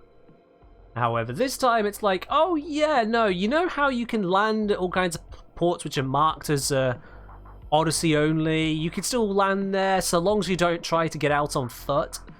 I figured I could still land at this one as well, so long as I don't try to get out on foot. But no, this is a difference. I need to get the Odyssey expansion if I want to land at this stupid location. And all it would offer me is the ability to land in this pointlessly blue sky.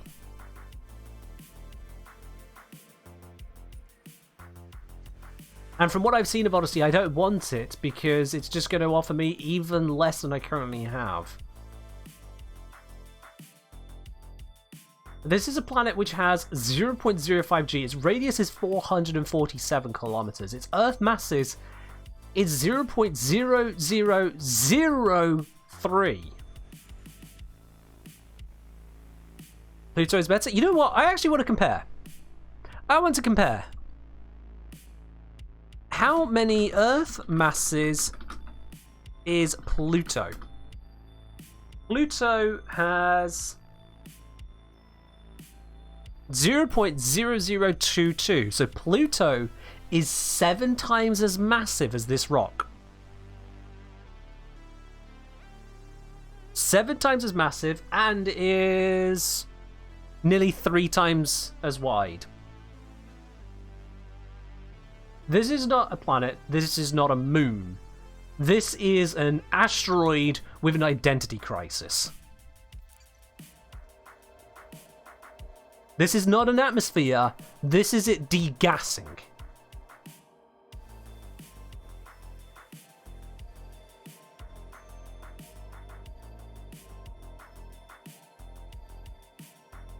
I've seen bigger space stations.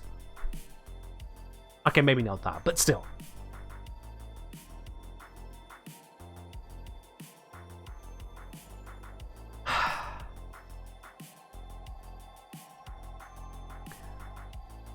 Alright.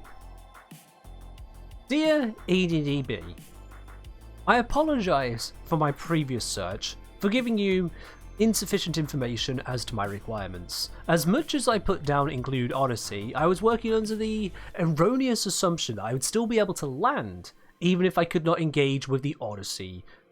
How do we put it? Content. I would like to inquire as to a station I may purchase at the earliest convenience, consumer technology. And it says that the nearest one is 51 light years away. And then loads and loads of places. It's just because no one's been out this far, have they? It's just no one's been out this far.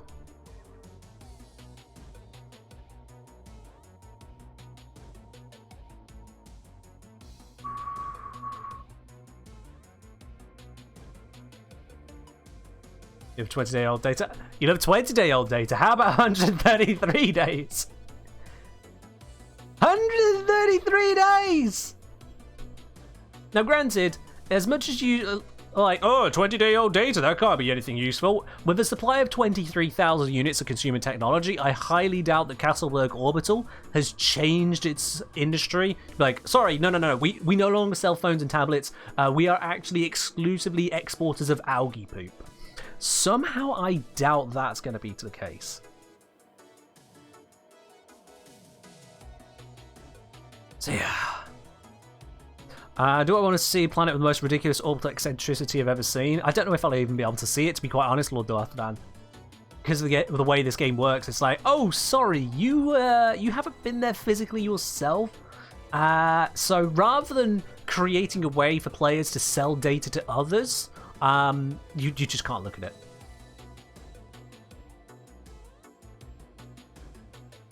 Watching Horizons is 69. Heh. Can I just say, block of vision is 9 light seconds away from its star. 9 light seconds. In technical terms, that's fucking close. That's a tiny distance. Earth is 8 light minutes away from the sun, so that's what, like 480 light seconds? So 9 is practically just the surface of the sun. Oh dear. Let's explore it. It's 76 light years away. Although granted that the nearest thing I can actually go to apparently is 51 light years away. This can't be the only things I have to offer. This can't be it. 2 hours day. Oh yeah, obviously it's 2 hours.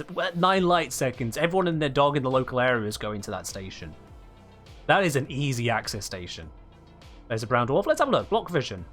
Block vision is in the La Parada system, and the La Parada system, 141 light years away from Sol. Population, blah blah blah. Bodies. Spectral class M. No. It's a main sequence store. It's a dwarf, granted, but it's a main sequence one. It's scoopable. Would you look at that? It's small. Half the width of our sun, but it's a scoopable star. So yeah. Yeah, that is definitely a place to go live. Yeah, that is a great system. 9 light seconds, shortest travel time I think I've seen actually in this game. Might actually be the shortest. That is ridiculously good. And that's an orbital station with large landing pads. An orbital station, large landing pad, high tech at 9 light seconds. This was designed for players to live out of. This was designed for players to live in. You can't convince me otherwise. It's got high tech as well as refinery and industrial. Yeah, no, that's designed to live in.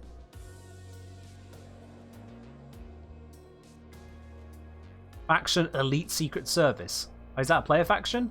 Player faction. Makes sense. Player faction absolutely wants to inhabit a place like that, yeah. Alright, well. Is this like a luxury studio apartment in New York City for this game's standards? High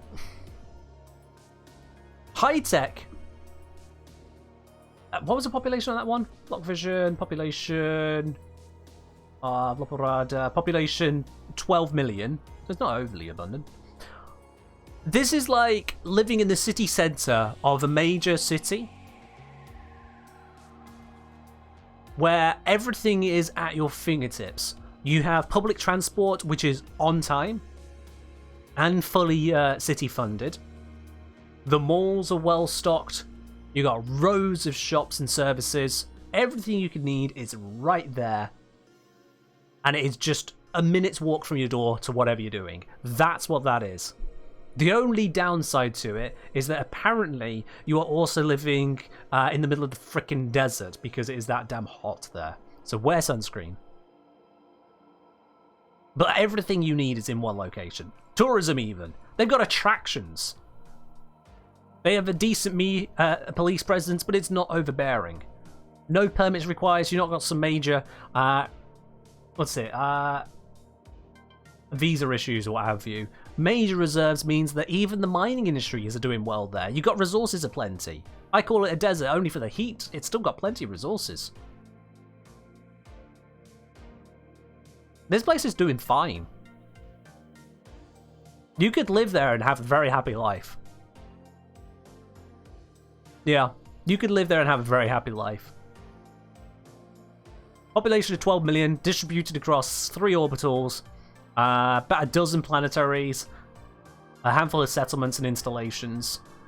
Corporate run, so I hope you're okay with capitalism. Otherwise, yeah, you're gonna be fine.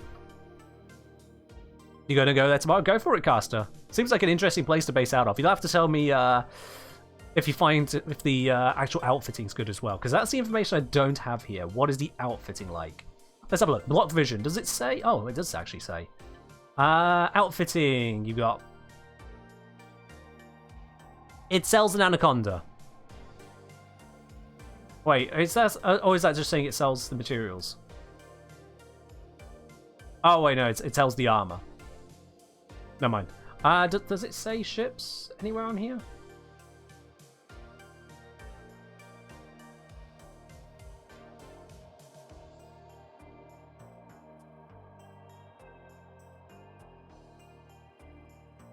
Does it say? Facilities, outfitting, shipyard. It's got a ship. Ah, here we are. Okay, no, yeah, it's got an anaconda. Yeah, there we are. So this place, you can start off with your basic Sidewinder, get all the way up to an anaconda. Really, really big ship. It stocks a Python as well, so you got the nice, really solid medium ship. I noticed it hasn't got the Cobras. Yeah, interesting. It's got black market. Oh, is that saying? Oh wait, is that saying it hasn't got black market? I think that's saying it hasn't got black market. No, that's fine. It's got market. It's got outfitting. It's got restock, refuel, shipyard, repair, material traders. Really? Wait, no, no way. It's got material trader and technology broker as well. I don't buy it. No. I have another tool for that. Hold on a sec here.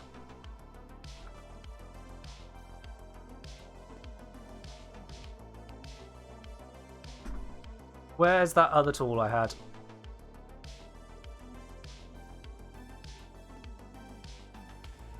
Oh, solid. Bring up the book bar. That's the one. Okay, we're looking at Loparada.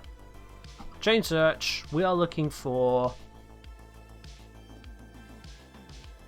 near this one, Loparad. Any information. Give. Block vision.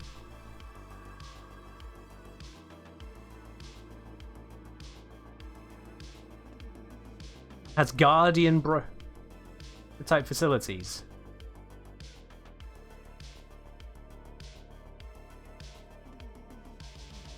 Wow. Workshop, bartender, concourse. What is all of this lot? Point is, yeah, this is an absolutely amazing station. Jesus Christ. Galpedia, Robert Albert Block, 1917 to 1994, was a prolific American fiction writer, primarily of crime, horror, fantasy, and science fiction, from Milwaukee, Wisconsin.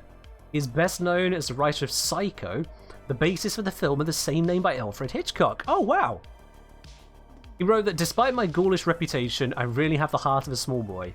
I keep it in a jar on my desk. A quote borrowed by Stephen King and often misattributed to him. Fair enough.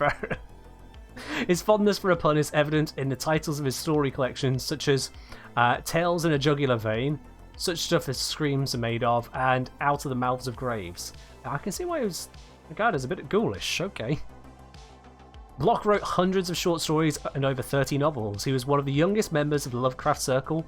H.P. Lovecraft was Block's mentor and one of the first to seriously encourage his talent.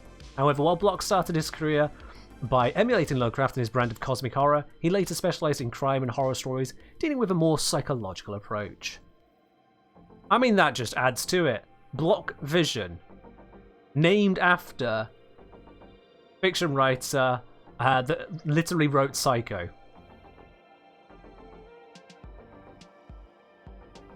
What doesn't this station have going for it?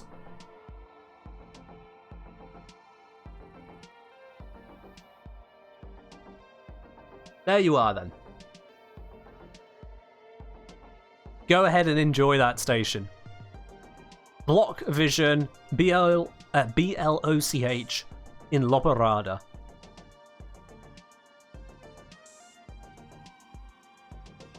Okay, yeah, it doesn't have a black market, whatever.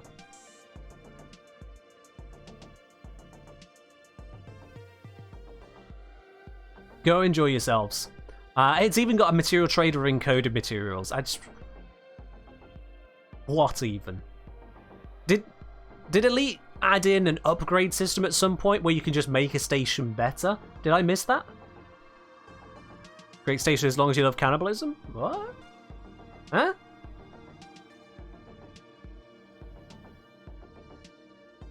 No. They got food and drink. You're fine. I don't know what you're talking about. They got food and drink there. Oh wait, no, they're buying food and drink. They're selling synthetic meat. So you can even, because it's synthetic meat, you can even have a meat-free meat diet at that place. My word. Lock Vision. You are something else. I'm glad we had a proper look at that. That was a surprise detour in terms of details. Alright, well, back to this shit show. Let's just get a bit away from this planet, shall we? Absolute disgrace of a place this one was.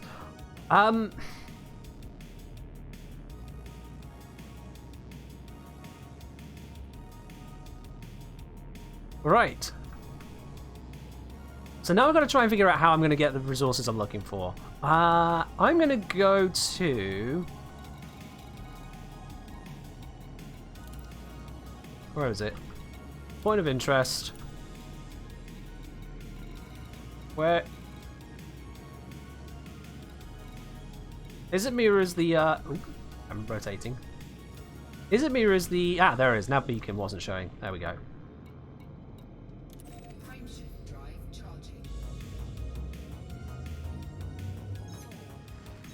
I'm going to go to Nav Beacon, scan this area, see if I can find something else to go to. Can we reselect the Nav Beacon, please? Hello? Nav Beacon? Nav Beacon.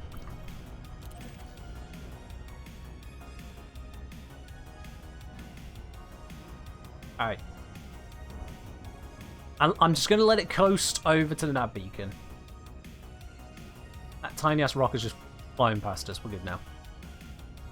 Have I ever played Everspace? I don't think I have, no. Don't think I have.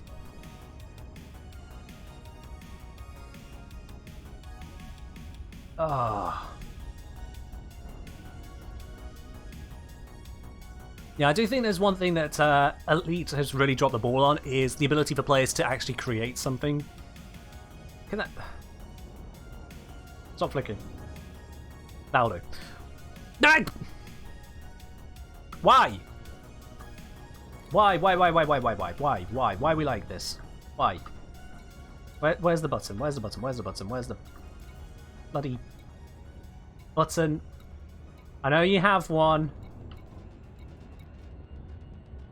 Where is it? Orbit lines off.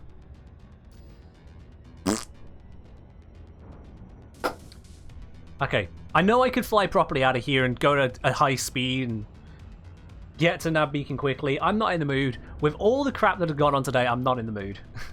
All I want to do is buy some bloody consumer technology and take it home. So I'm heading to the Nav Beacon. I'm going to scan it, see if I get the information I'm looking for. If I don't, I'll head to a station, dock up, buy whatever trade data I need to, find somewhere selling it nearby, because I just don't want to be jumping 50 odd light years to buy it. Hell, maybe 50 light year jumps is actually the sensible way to do it. How far can I jump in this scrap heap of a ship? What is my jump range? I don't know, where is it? Where's my goddamn information?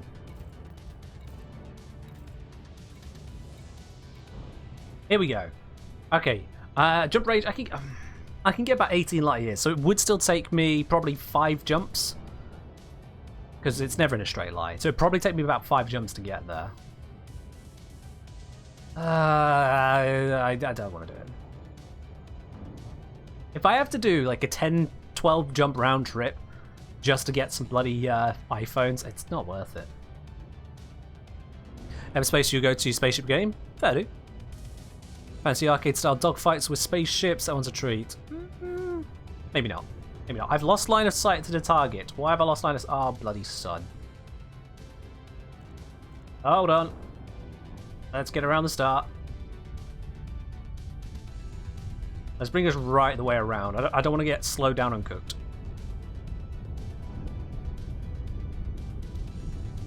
Bring it around until the nav beacon lines up with the star.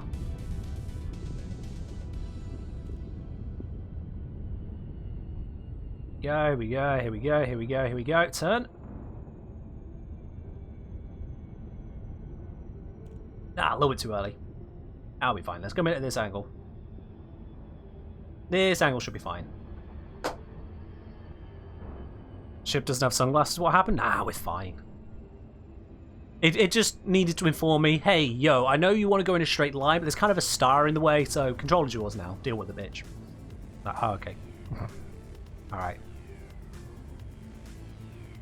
You love having eyeballs? Oh, it's just light mode. Get over it.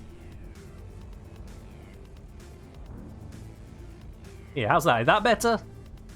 I've reduced the amount of solar glare by 50%. You're welcome. Yeah, let's go full speed on the approach now.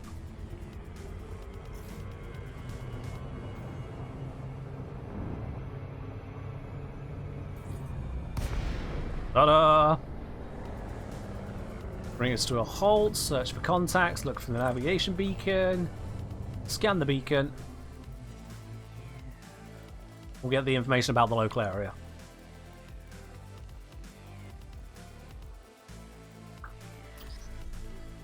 Alright, data downloaded. Let's have a look. We open up the information for Gerda. We go to the trade information. We are looking for consumer items, consumer technology.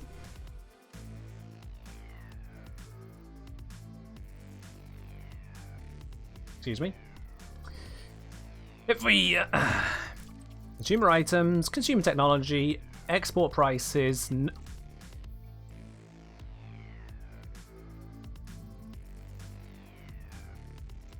I see.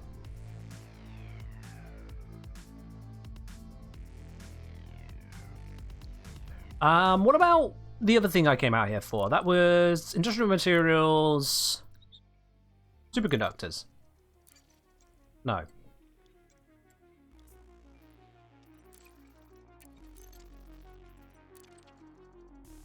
Right. Okay. Chat. I'm gonna sit here for a little moment. Hopefully nothing stupid is going to happen to my ship. I'm just going to sit idle for a bit, because I've had a lot of tea and a lot of stress. And now my body is reacting to that. So I'm going to be back in a couple of minutes. In fact, I'm just going to let you enjoy the scenery. I'll be back in a couple of minutes.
Am I dead? I'm not dead. Excellent. Did anything blow up whilst I was away? I'm hoping nothing blew up whilst I was away. Ah.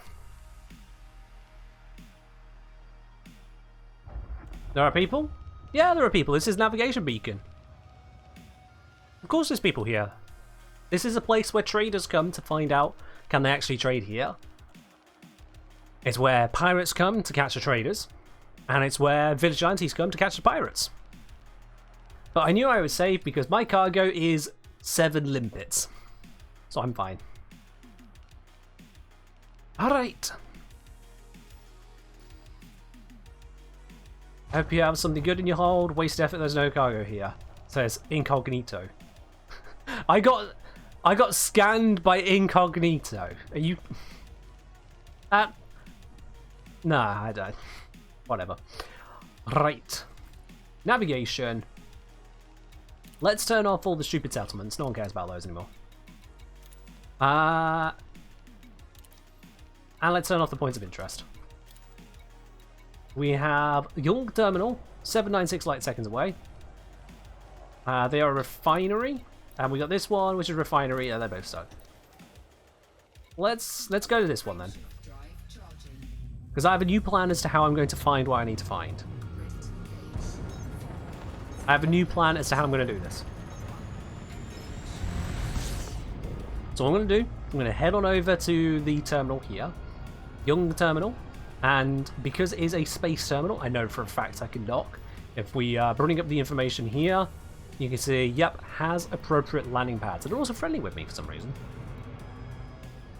I don't think I've ever been here, but sure. Super Cruise Assist on. We'll get a bit closer before I actually activate the Super Cruise Assist. I'm going to dock over at the terminal there, and hopefully from that terminal I'm going to get some actual reliable information as to where I need to go. I'm going to La Parada? I don't need to go to La Parada. I don't need to go there. This will give me the information on something closer. Because you see, if you really want to see La Parada, then I'm giving you guys something you can still engage with yourself. Have your own personal experience with the game. Because if I go ahead and do everything here, then you'll not have any interest in it anymore. Plus, I've got a mission to do. Oh, and I didn't pay attention. God damn it, you distracted me. No! We're going to go straight past it.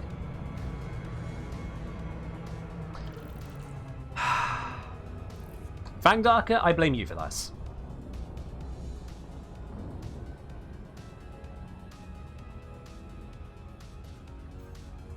There we are. Alright. Give us a little bit of overshoot speed on it. Let's just go. That should be fine. So many hours just staring into the void. I mean, it can be better, you know. We did shotgun half a dozen or so pirates to death earlier. It's just sometimes we go looking for iPads and find only algae. And I wish there's an exaggeration. Also, just lost one of my best friend's FTL ever. Ooh, that's never a nice feeling. I had a embarrassing run of Slay the Spire the other day, Cosmo, on a similar vein. On the very last rest before the third act, I didn't notice that I had never yet grabbed myself the red key. I hit rest, I entered into the boss fight, noticed the lack of key. It's just... That's like... No. No! I had such a good build. It absolutely demolished. And that was it. I couldn't continue. So I forgot to press grab key. I didn't even need to do the rest. I actually took very little damage during the entire fight. It's painful when that happens. Alright, Young Terminal. Allow me to dock, please. Give me the information as to where I need to go next. End of Sector 7 had Flat Cannon and Halberd Beam. Ooh. That is rough to lose, yeah.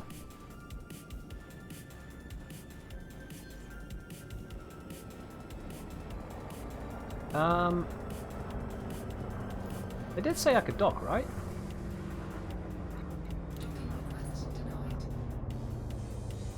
Wait, what?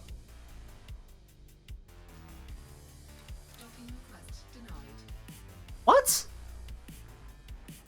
Well, let's give me some more information. This game, I say. I'm gonna wait for that ship to go. Wait for the light to go off.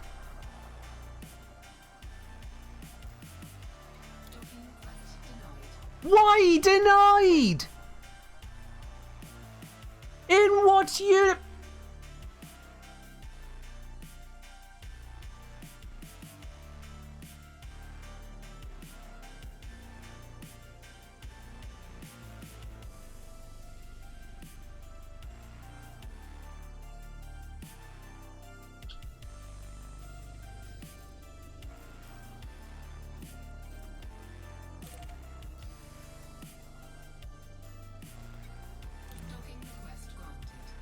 Thank you.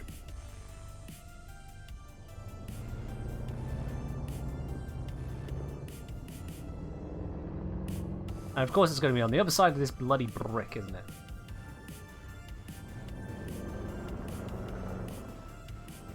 Other side of this brick and rotated. Oh, for crying out loud. It's trying to piss me off now.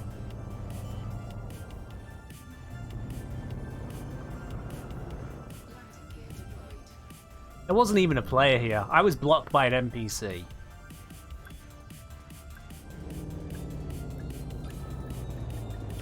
There we are. Alright then. Support services. Okay. Commodities market. Buying them. Oh, hey, superconductors. Huh, well that was convenient. I didn't even know they sold them here. Let's grab those. I need 21. Boom. Right, well, that's half of what I needed done. That works. I am playing on open, yes. So, the other thing I need... Are you shitting me? The other thing I need is the consumer technology, and because they neither buy nor sell it here, they don't have a listing for me to click through to find out who's selling it.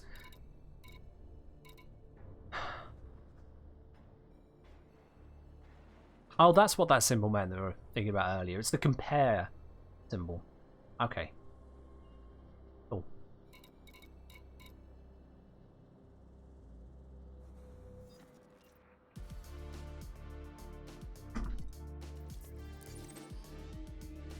This information had better be goddamn correct.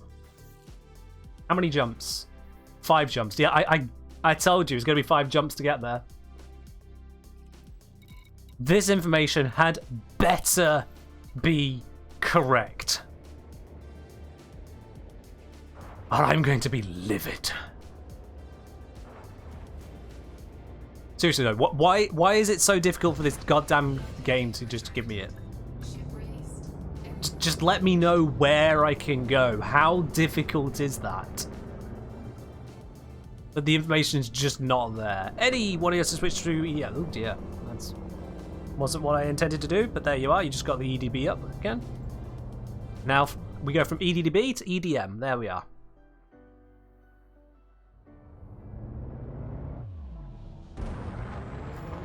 Alright, route is set. Engage hyperdrive. Loop around. We are facing towards our objective. Reboost as we're about to finish charging, and bang on target. Let's do this. Oh boy. This has really been an experience, hasn't it? Like, first I go in with a pirate mission, I just take out the pirates easy peasy. Most of them dying to my laser despite this being a shotgun ship. And now this. No, we were leaving the system of Girder, otherwise known as Grinder. We just left Girder, we're on our way now over to, what was it, La Parada. All this to grab hold of some iPads for Amicus. The democracy.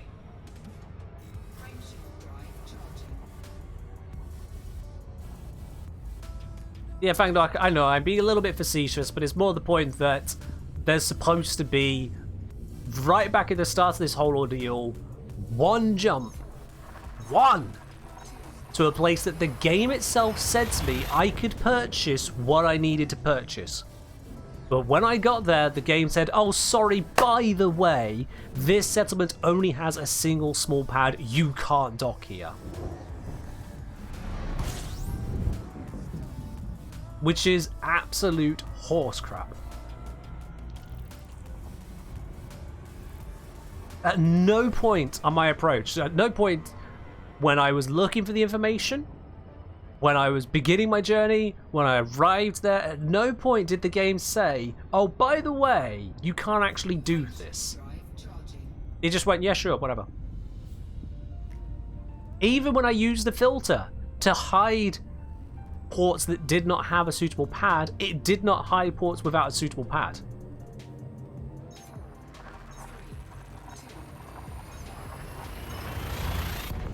The game has been an absolute cockwaffle from start to finish in this. Even allowing me to set destination to places I can't get to.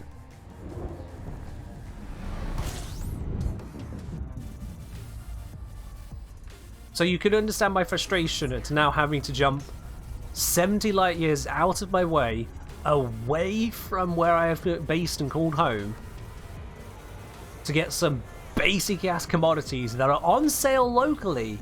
The game just refuses to let me have them. I hope you can understand why I'm a little bit frustrated. Not to mention that due to the lack of reasonable inventory system in this game, it's not like I can just switch over to a smaller ship like, well, I'll just scoop up and shuttle it over. Doesn't work that way. Doesn't work that way. Frustrated.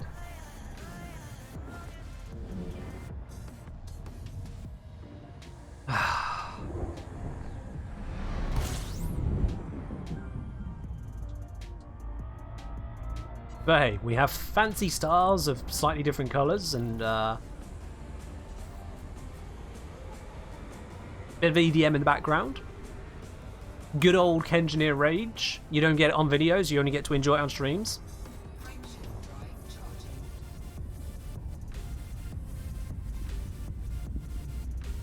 We get what we get. Alright, Laparada, I was promised 9 light seconds. 9 light seconds. Let's see. Do I actually land 9 light seconds away? Or am I going to end up something like 15, 20, 50 even? Let's have a look here. Block vision, 10.2 light seconds. I will take that. I'm just going to check. I don't need to check, but I'm checking anyway. Yes, has appropriate landing pads. Excellent. I can practically see the station from here. We are that damn close to it.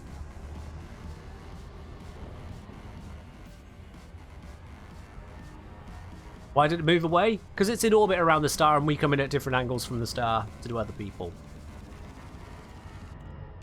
So it hasn't really moved away in so much as we arrived somewhere else in the system to where it's measured from.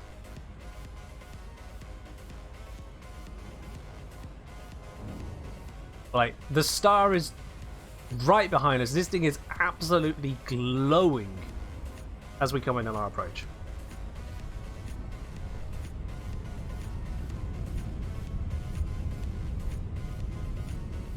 See the light filters popping in there to actually allow us to see the detail on that.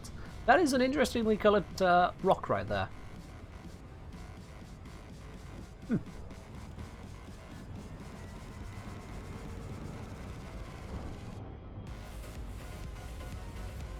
So now that my ship is blocking our vision of pretty much everything else, we're almost arriving at block vision, which we'll hopefully have what we're looking for. And if it doesn't, I might just end the stream straight away.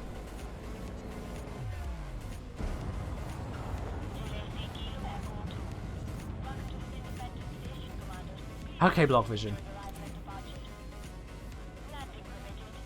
Solve my issue, or solve my existence. One of the two.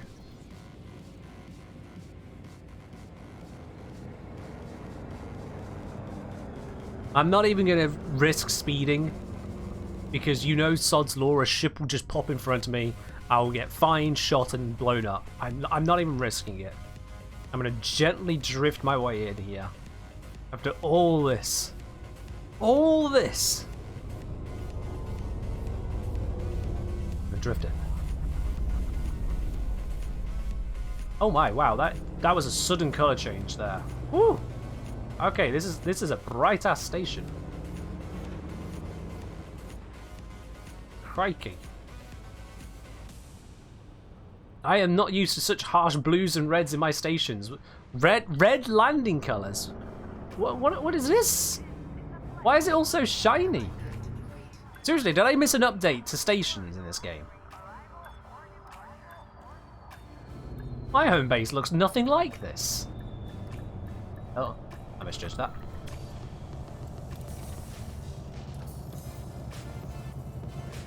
Right. Bright and shiny to fit the EDM. It's more synthy, but I get you. Anyone know any good tourist spots? Apparently this one right here. We've heard good stuff about it. Let's have a look. Commodities market. Consumer technology. The stream doesn't have to end right now. Consumed by Amicus, also consumed by Fremont installation in La Parada. So you can buy the stuff here and then sell it somewhere else in the same solar system. Fair enough. There we are. All that. All that. And we can get the semiconductors here.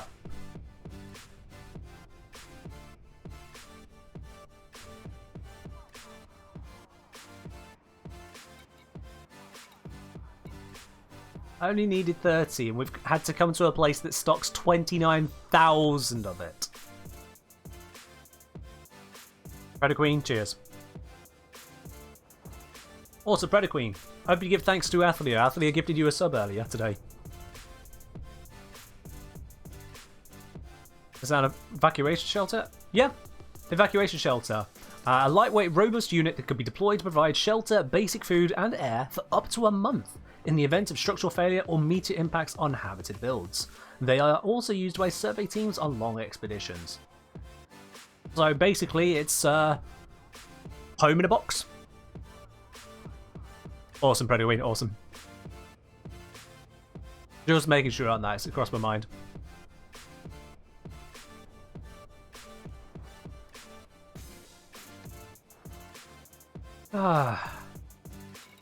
God, what an ordeal this has been. They got all kinds of interesting stuff here, like animal monitors, aquaponic systems, auto fabricators, bioreducing lichen, land enrichment systems, medical diagnostic equipment, microcontrollers, resonating separators. They've got 216,000 tons of these. God only knows why. They've got robotics, structural regulators, military-grade fabrics, synthetic fabrics, 15,000 tons of bio-waste, don't ask. 53,000 tons of scrap. They've got non-lethal weapons, personal weapons, reactive armor. Wasn't reactive armor one of the things they're asking for over at Amicus? No, I'll ignore it anyway. I mean, if they've even got some metals available here, so you got some aluminium, you've got some copper. This is how you know it's a British developer, because it's spelt correctly. They've got titanium. They've got performance enhancers, basic medicines, agro-medicines, advanced medicines, progenitor cells, microbial furnaces, polymers and semiconductors, synthetic meat, surface stabilizers, pesticides, liquid oxygen, hydrogen fuel, explosives, and agronomic treatments. The stock here is certainly interesting. And profit if sold at Mills Colony. I can pick up this stuff and take it over to Mills. There is some valuable bits and pieces here. You know what? I'm going to grab myself some land enrichment systems. Let's grab 30 units of these. Let's grab us some 30 units of agronomic treatments. There we go. And we'll leave a little bit of space just to jump the ship nicely. How much physics you may start playing? Good question. Let's check on Steam real quick. Store, Steam, Elite Dangerous. Elite Dangerous, the base game, which is what I'm playing, is £20 UK. And if you wanted to get the expansion, which allows you to land at land on atmospheric planets and do groundwork on foot, as well as having access to ships and buggies, that is 30 quid. I don't know if that's a separate 30 quid or if it comes all together as one.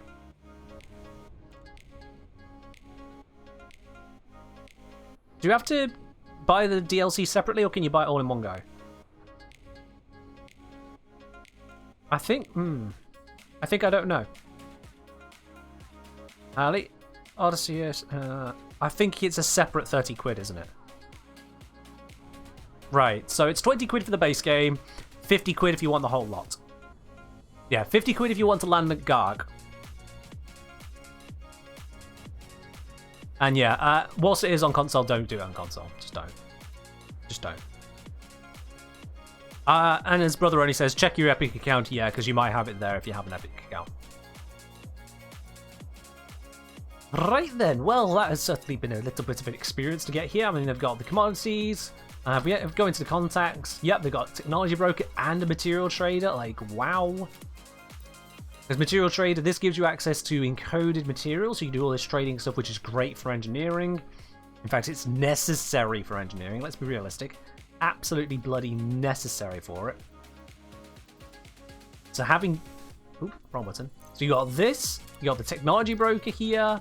Technology broker, so you can get fighter stuff, core modules, and hard points. All kinds of crazy stuff. What even is all this? I don't even know what all this is. There's just so much going on. Guardian frameshift drive booster. What is this? I have insufficient materials. Oh well. There goes my interest.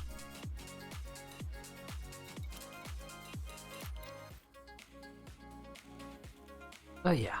Is it necessary for engineering too? Well, a good engineered ship does include engineering, yes. So I would say yes. They've got outfitting here, and they've got the shipyard. If we have a look at the shipyard real quick. Purchase ships. You can purchase all kinds of ships here. Look at this list of ships. Loads and loads and loads of ships. Anaconda, 146 million credits for a ship.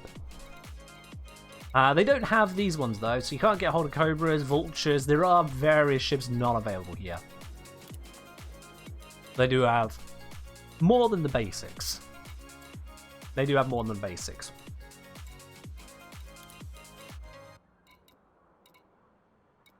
It's a grand location. FAC boosters just give you a bigger jump range, but take up optional internals, eat more fuel. Very useful exploration. Yeah, fair. I guess around one build just to equip modules on it. Yeah, I know. I know. It's just giving it the base value there is already ridiculously high in comparison to what I am flying. And for someone who is new to the game, 1 billion is kind of a bit of a distance away. Just a bit of a ways to go. I mean, I'm not elite in anything. I am expert combat, entrepreneur, trader, explorer, ranger. Nothing amazing. You thought DeLacy said delicacy? I can see how. I can see how. Look at this route we've had to take. What an absolute stain on my life this has been.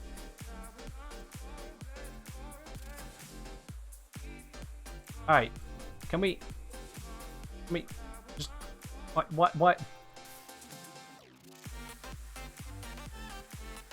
are we not just... Why can't I select it?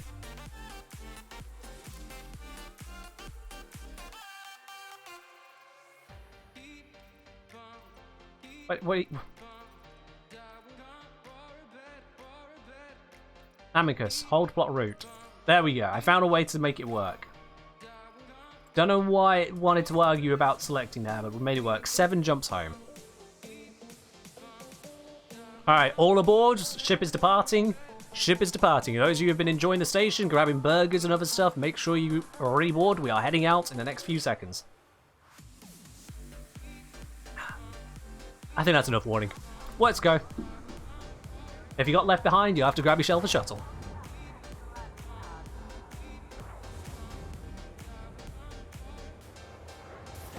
Please keep your arms and legs inside of the ship at all times. If you put your arms or legs outside of the ship, you will die. You are in space, idiot. We are setting off now for the system of Amicus. We'll be arriving at Mills Colony in just 7 jumps. Please bear in mind that Mills Colony is part of the Galactic Federation. Therefore, if you have any contraband on you, which is illegal in Federation ports, please make sure to declare that now, and we will eject it out of the airlock. If it is not declared, we will eject you out of the airlock. Thank you for choosing to fly Kengineer Airlines. We know there's no air, we don't care.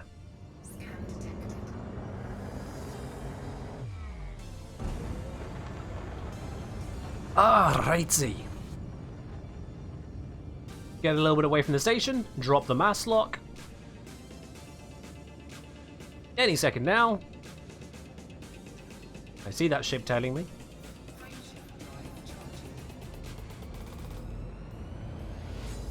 I have been scanned, so one knows what I'm carrying, but we'll just jump fast enough.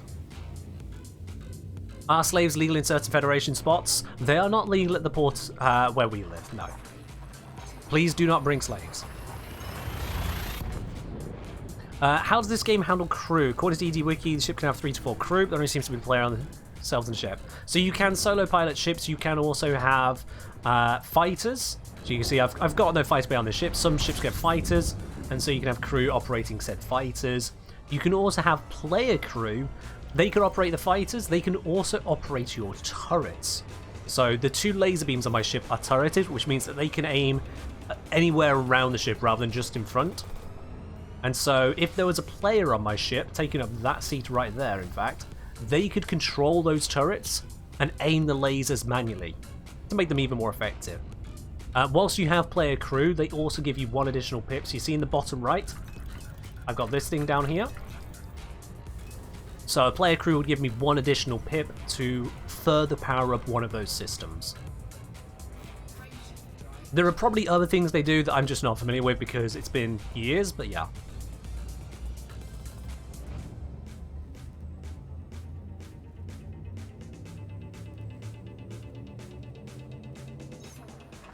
That face where Kengineer Airlines is more reliable than most public transports. Why would it be less reliable? Athlia, at any point through the entire years that you have known me, and it has been years, have I ever been anything other than reliable? Really?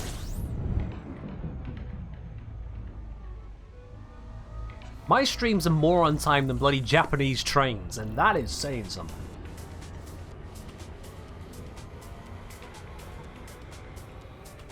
I tell you, if I was running any part of public services, they would be the smoothest public service you have ever had. You'd start to wonder how the hell it was being funded. Actually, I would also wonder. But the point remains, were that my role, everyone would want to have access to those services.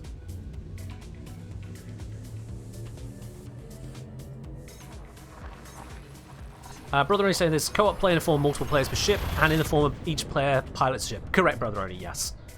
So you can have a squad of 4 of you flying around in ships, doing different bits, and each of you can bring along NPC crew who are using fighters, so you can have this veritable swarm of ships. Or you can all pile into one ship and call it a day. Either which way works. Either which way. Ooh, we are very close to that one. Make sure I get maximum sunlight there for you. One final glow before we go. I'll be honest with you, chat. When it comes to political stuff, I make a very strict rule on the channel here to stay away from politics. I do that partly for you guys because, let's face it, if that rule didn't exist, there would be people coming out with some extremely bad takes. And we just don't want to deal with that at all. But the bigger part of it is that I would also get very political. I don't know if you realize just how much I want to, but I understand this is not the platform for it. I understand that you guys have signed up, as it were, to watch a video game stream where we talk about fun little bits of fiction. I'm talking about the origins behind the name Lock Vision. We don't go deep diving into politics as much as I'd love to, because that's not what we're here for. I keep those things separate. But I am involved in some small amount of politics, IRL, and I intend to get more involved as time goes on, where I'm able to do so. Because if you don't, you're praying that someone else does, and I've seen what other people do. I've seen what other people do. Alright, let's head over to the Lionel system.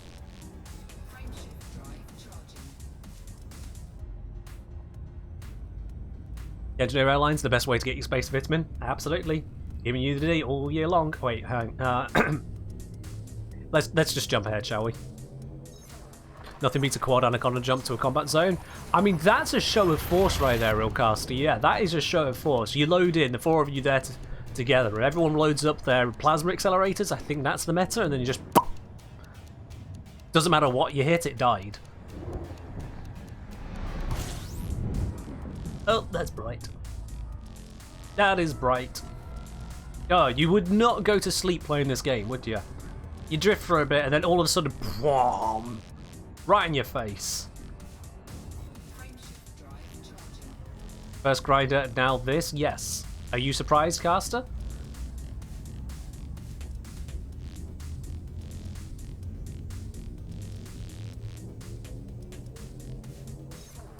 I don't get to complain. I get to complain. I'm British. It's what we do. Don't you dare deny my cultural heritage. We drink tea and we complain. Mostly about the weather. However, I am indoors, so I have other things to complain about. Space weather, perhaps.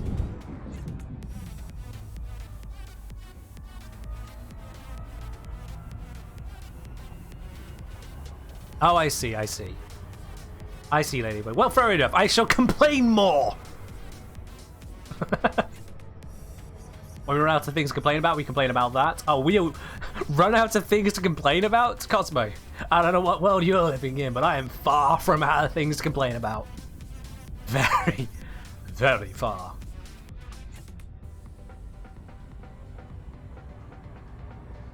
If you believe you have found someone who has run out of things to complain about, you have found someone who's not even paying attention. Alright, Mills Colony, let's bring this in with a Super Cruise Assist, because then we can line it up astronomically, gauge it a little bit extra speed, bring it back down, snap it on. Oh, look at that, that's going to be beautiful. You can hear the engine struggling, but we're going to manage it. I need to turn on the orbit lines as well, so I'll do that again. I like seeing the orbit lines when they're not flickering. Boom. Beautiful. Let's drag ourselves into the station. Let me go through the ship bits and pieces. Is it here? It's here, yeah. Orbit lines back on, please. Thank you very much. Beautiful.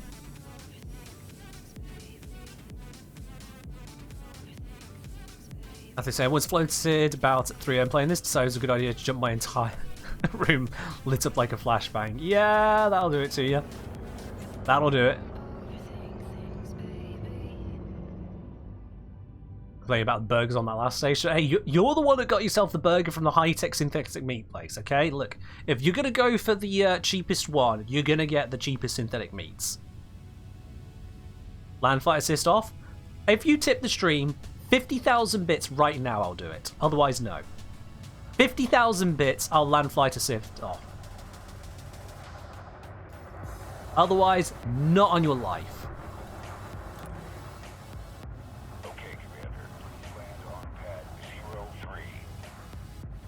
The French are unlikely to stop being, so the Brits always have fuel. Hey, whoa. Okay, look. I know there is historical beef between the Brits and the French, but I'll be very honest. The French have been kind to me. I ain't got beef with the French. Same for the Italians. Same for the Spanish. Definitely same for the Icelandics. They're all brilliant. And all a collection of one person. I mean, it's a little bit late now. No one's biting, so we're just going to land normal. We're just going to land normally. No more plastic burgers? Yeah, don't eat plastic burgers. Been there, done that. It's not a good idea. Don't ask. It was a bad day.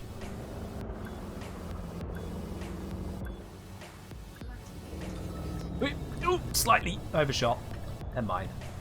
It's fine. I'm alive. Alrighty then. Mission board. God, this has been a mission. All I wanted to do was buy some iPads. That's it, thank you. Load. Alright, cool. Source return 30 units of consumer technology. Here is your goddamn 30 tons of tablets, you twats. Oh.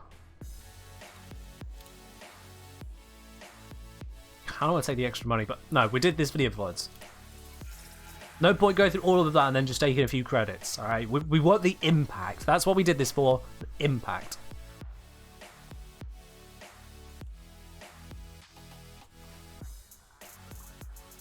It's all a tourist scam, never go there. I mean, it was actually a decent place. The lighting was a bit intense, but it's a decent place.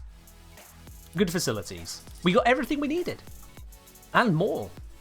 We got a little bit of IRL lore. I mean, how many stations can you dock at and get IRL lore? If anything, I want to look up about Mills Colony. Now, maximum of 3 schools of iPads for the kids. I mean, with that many amount of tonnage of iPads, I should hope they are well served here now. For this one, I'm going to take the firmware patch. Yeah, just interesting deets. Why not? Thank you very much. And then whilst we are here, we've also got additional commodities that we can sell. We've got agronomic treatment stuff, and we've got land enrichment systems. And the profit is not as high as they were suggesting. Yeah, I was promised 1,000 credit profit. This is only 636. Where's my profit gone? You can't tell me that the information was out of date. The information is from when I left this system. What, an hour ago?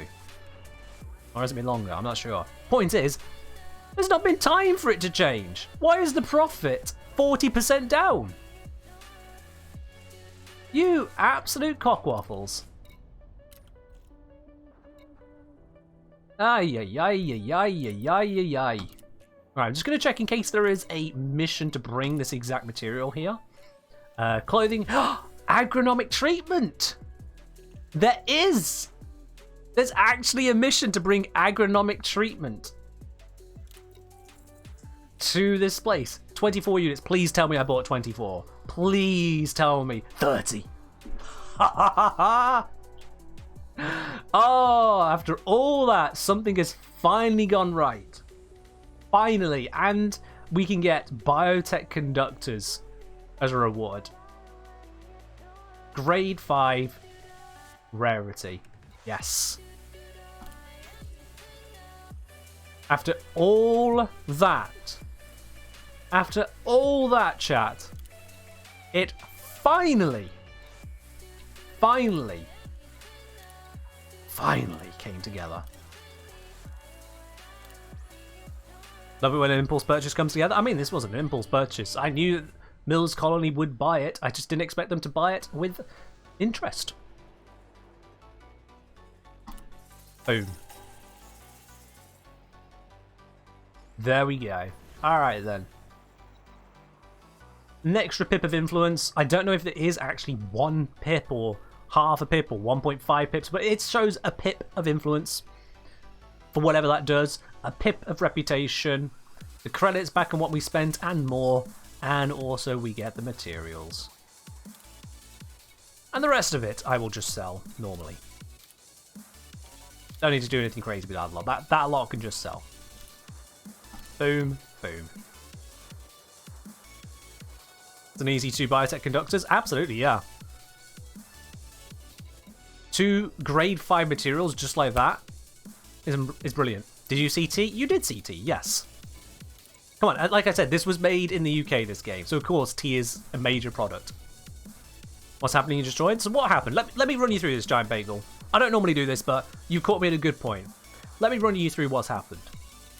We dropped off at this system here, looked for new missions, saw a mission, a pair of missions asking us to source a tiny amount of some basic resources. I'm like, yeah, I can do that. I can absolutely do that. Cosmo, I'm out of tea, so I have to do the water hydrate. Cheers. So, I brought up the in-game information, and it said, hey, yes, one of the materials you're looking for, big old boxes of iPads, they are for sale on this planet, over yonder way, 1 jump away, easy peasy. It's just free money. I'm like, okay, well, that's fine with me. I jumped the 1 jump away, I went to the planet, I did the thing, I nearly landed there. As I go to dock, it says, docking request denied, we can't actually accommodate a ship of your size. This has never happened to me in this ship before. Every single station, every single outpost has medium-sized pads, and I have a medium-sized ship. But this one, small. Only 1 small pad. At no point did the game warn me about this. It did not warn me when I looked at the information of what was selling the goods I was looking for. It did not warn me when I set a route there. It did not warn me even on the approach to the planet. It was only when I attempted to dock it went, ha, you can't. Even when I then, after the fact, knowing that I could not dock there, set the filter saying I cannot dock at small pads, show me where I can dock, it still showed me that location. That is what's been going on. I went to another location that said it was selling the materials I was looking for. When I got there, I can't land there because I didn't spend £30 on the expansion pack to allow me to land in places with an atmosphere. Never mind the fact that this atmosphere was so rarefied, so thin, it is 20 times less thin, 20 times less thick than our atmosphere here on Earth. The actual planet itself is barely a moon. It's a rock that is less than half the width of Pluto. 7 times less mass. It's barely an asteroid. Finally, after all of this agony, we end up at a station 17 light years away from home, many jumps away, named after the guy who wrote Psycho, all just to get hold of iPads, superconductors, and apparently a burger. We have finally completed that route, we've brought everything in, and buys the luckiest of things, one of the other products I bought to fill up my hold happened to also be in extreme demand here. And so we got some bonus rewards out of it. The rewards come grade 1, 2, 3, 4, and 5. And the way those rewards work is that grade 2 is 6 times more valuable than grade 1. Grade 3 is 6 times more valuable than grade 2, which means it is 36 times more valuable than grade 1. Grade 4, you guessed it, 6 times more valuable than grade 3, which means it is 36 times more valuable than grade 2, and so grade 4 is, what's that, 216 times more valuable than grade 1. But we didn't get grade 4, we got grade 5. 2 grade 5s, I should add. That is, what's that, 1,296 times more valuable than grade 1? I mean, that's pretty good going. Ladybug got themselves a burger. They didn't like it. They think it's made out of plastic. It probably was. It was synthetic. Cosmo got themselves a tent. They can live out of it for a month if they really want to. We're not sure what the food is going to be like, but they have it. They have a tent. I managed to sell some agricultural materials to this system, which is in the midst of what kind of place is this? Terraforming. Yeah, so they're in the midst of trying to set up a proper colony here, and I'm happy to help them, supporting the Democrats of Amicus, who are Democrats. Believe it or not, this is not like some fake People's Republic of something or other, where you go, are you really? They are actually Democrats here. We kicked out the cults that were living here. We told them, no, you're not in control anymore. We are. When I say kicked them out, we managed to get them to agree to an election, and we won the election twice, so, yeah. in the end, good results, but God almighty, was it an ordeal to get those results. I haven't even turned in the cartographic data. I could sell the information I've learned from visiting Gerda. Man, I've got some serious information about the Amicus system. I need to sell that at some point. But let's sell the information from distant, faraway places to interest the people of Amicus. Boom. People's Republic of Algae Burgers. That's probably out there somewhere. I don't know what planet or moon or oversized asteroid with an identity crisis, I think I called it, is out there with such a place, but yes.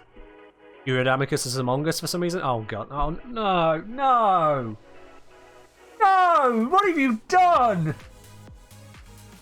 No!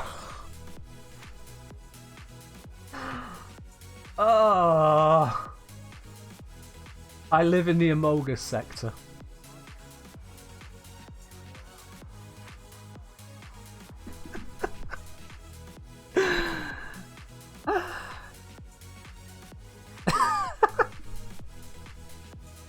I think I liked it when I was just shotgunning pirates that had no idea what was happening. Oh dear. You like Silent Chaos? You're in the wrong stream, my friend. The chaos already started years ago. You're only catching up. We have the Queen of Chaos in this channel right now, sparing us the two painful, most painful words they could come up in the moment there. Among Us. What system I am in, so you can stream snap. I'm in the Sol system, S-O-L. You'll find me on the third planet. I'm currently on Landfall at the moment, but yeah, you can check me out. Third planet of the Sol system. Definitely, that's where I'm at. Make sure you wave hi as the police. Yeah. Alright. Well, we can't end the stream just yet. We can't end the stream just yet. So let's see. We've done some shooting. We have done some trading. We have done some lore reading. And we have wanted to blow our brains out over the stupidity of things happening. So I'm just going to quickly check. Isn't Sol permit locked? Yes, Sol is locked. However, you can get a Sol permit. All it takes is being a little bit good. Or a lot of bit good, if you are Athlia. What? My subscription feed today is a palindrome. My subscription feed is Athlia gives 20 subs, Hobbit resubs, Athlia gives 20 subs. You can read it forwards and backwards, it's exactly the same. Athlia, holy hell. They say plus it wasn't doubled and it bugged me. It wasn't double. Oh, another ounce of chaos. Right, another ounce of chaos and it wasn't double. Athlia, thank you very, very much there for the 20 gifted subs. Going out to PJ559, to Sensation, to the Logic Snow, to 1080p, to Stardust Mirages, to Blankanimus? I don't know if Blankanimus. Let's go with that. To Z1 Alpha, to Geizer, to Vodakar, to John the Gamer Guru, to Trusty Trashbat, to Sinfire Titan, to the Ranui, to Progetto Progetado. I definitely got that one wrong. Progetto Progetado, there we go. To Cooklon, to Caesar, to Dan Jr.'s Melon singular, interesting. To Birdnest Baby, to Robin is Whelmed, and to Dolty156. Athlia, yours is a brand of chaos that I am absolutely here for. 180 out of 90. Oh, wait, you doubled the, oh my word, yeah, you hit us double on the March goal. Damn. Damn. Yeah, that is going to be going for a bit, isn't it, Ladybug? Yeah. We only live because Athlia lets us. I mean, so long as we continue to entertain the Queen of Chaos, the Queen of Chaos blesses us. Cheers, Penguin, as well, for the hydrate. Whew. Alrighty, then. I think we may... Yeah, we've managed to get through it. There we are. The 20 are done. Woo! Who's the Queen of Chaos? Athalia is. Athalia has earned that title. Athalia, for those of you who remember what I showed you horrifyingly about what happened to the cousin of this mug on Wednesday, Athalia is the cretin who decided to put microwaved lettuce into their tea. Athalia is the one who then also had the celery and marshmallow concoction, which they audibly gulped down. They are the goblin, the gremlin, the heathen, the demon that abuses this wonderful, wonderful mug. Which you can get, by the way. Exclamation mark merch. Sell out. That is Athalia's doing. I'm not quite sure how they're still alive, I'll be honest, with those kinds of concoctions, but we take it. The regret after the gulp makes you want to scream? Yeah, it certainly hits you a bit, doesn't it? It certainly hits you a bit. Those were not small gulps either. You could hear the bass in just how deep a gulp it was. Athalia, I commend your dedication to the bit. Athalia lives because death fears her. I mean, yeah, you're probably not wrong, are you? Alright, what we're going to do then, chat, to wrap this up, I have a detailed surface scanner, I have a discovery scanner, I have all the juicy good bits that I need for it. So what I'm going to do, to wrap this up, we're going to go for a little bit of exploration. Let's do all 3 pillars today. Giant Bagel, thanks for the hydrate. Oh. Cheers. Let's go take a quick little jaunt in the opposite direction. Let's go somewhere this way. You there. HIP 65114. It has mark information. That means that there's some life there.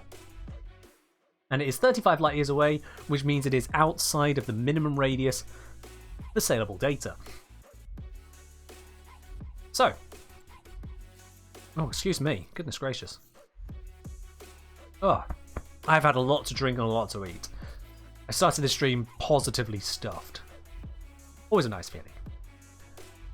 So let's head on over to HIP 65114, do a little bit of scanning, and bring it back to Amicus.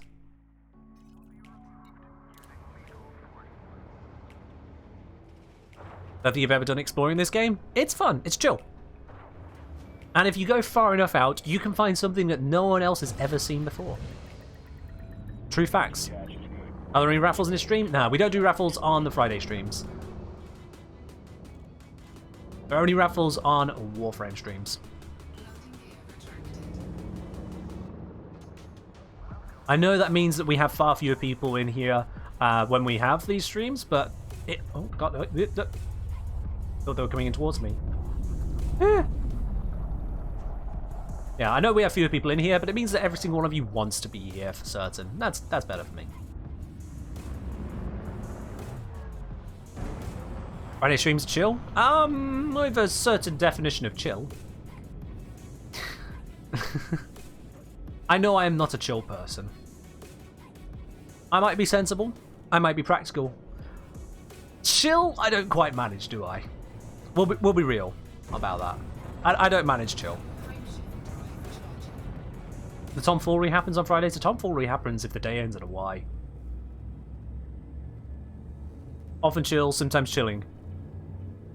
Yeah, let's go with that. It's like one of those package holidays we have a tour guide leading the group around. Yeah, exactly.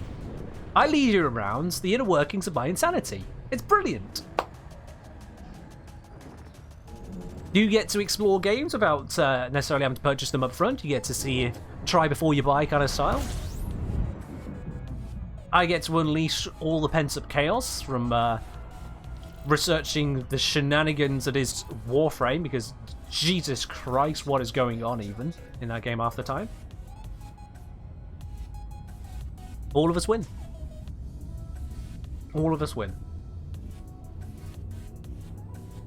I know that, technically speaking, this is probably where industry moguls would say, yeah, this is a great time to pitch. But Athalia's just gifted 20 subs. I'm good. I'm good. Is this is therapy for me? Or a psychologist? It's not therapy, it's self-care. You're not therapists. You're willing participants in what happens here. Let's go with that. This is self-care.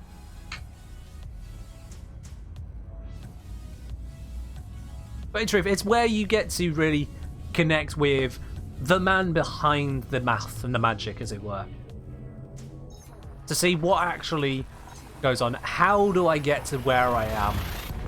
And what I do. And vibe along the way. Yeah, we vibe. We chill. As rent and expenses for April is probably paid already. I don't know if you know how much a sub costs, but that doesn't quite go that far. Doesn't quite go that far. Alright, we're in the system. Let's switch to analysis mode. And grab the D-scanner. You ready for this wonderful sound?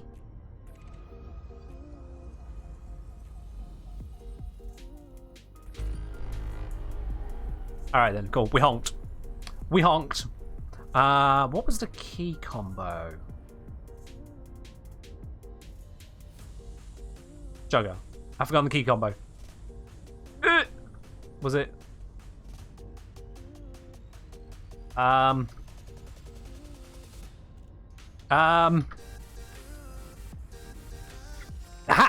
I remembered it. Alright, come on. I remembered it. It's fine. Right. So, now we're here. We can scan. So, I've honked. That's given us a base reading of the area. But now, we need to actually lock in on everything. So, what I'm going to do, I'm going to start with the top end signals and work my way down. And you can see in the bottom right, it says what signals we're working with. So, these ones are all gas giants. There is a signal out there for an ammonia well. That could be good. We got signals for rocky bodies. They're usually a bit shit. HMC, that's not too bad. We got some asteroid clusters. They're terrible. No one cares about them. Concentrated signal sources, all that kind of stuff. But let's start. Actually, I would like to. Yeah. Let's do. Let's scan them all from here first, and then we can look at which ones we want to do deep scans on. So here, you can see that we've got the gas giant of this persuasion. So let's zoom in. Once we get the right signal type, we can zoom in. And there we go. So that is a class 3 gas giant. I don't know what class 3 means, but it's a class 3 gas giant. And this one is... Ooh, that is a gravity of 12.5 G. Yeah, do not mess with that. Over 1,500 Earth masses. Definitely do not mess with this one. Definitely do not mess with that. Let's back out from that. So we got another signal to find. Oh, those are going to be into the Rockies, aren't they? What do you... Oh, no, we don't need those. Those are just tiny little signal sources, like radio transmissions. We don't need those. Yeah, I've got a DSS, absolutely, Caster.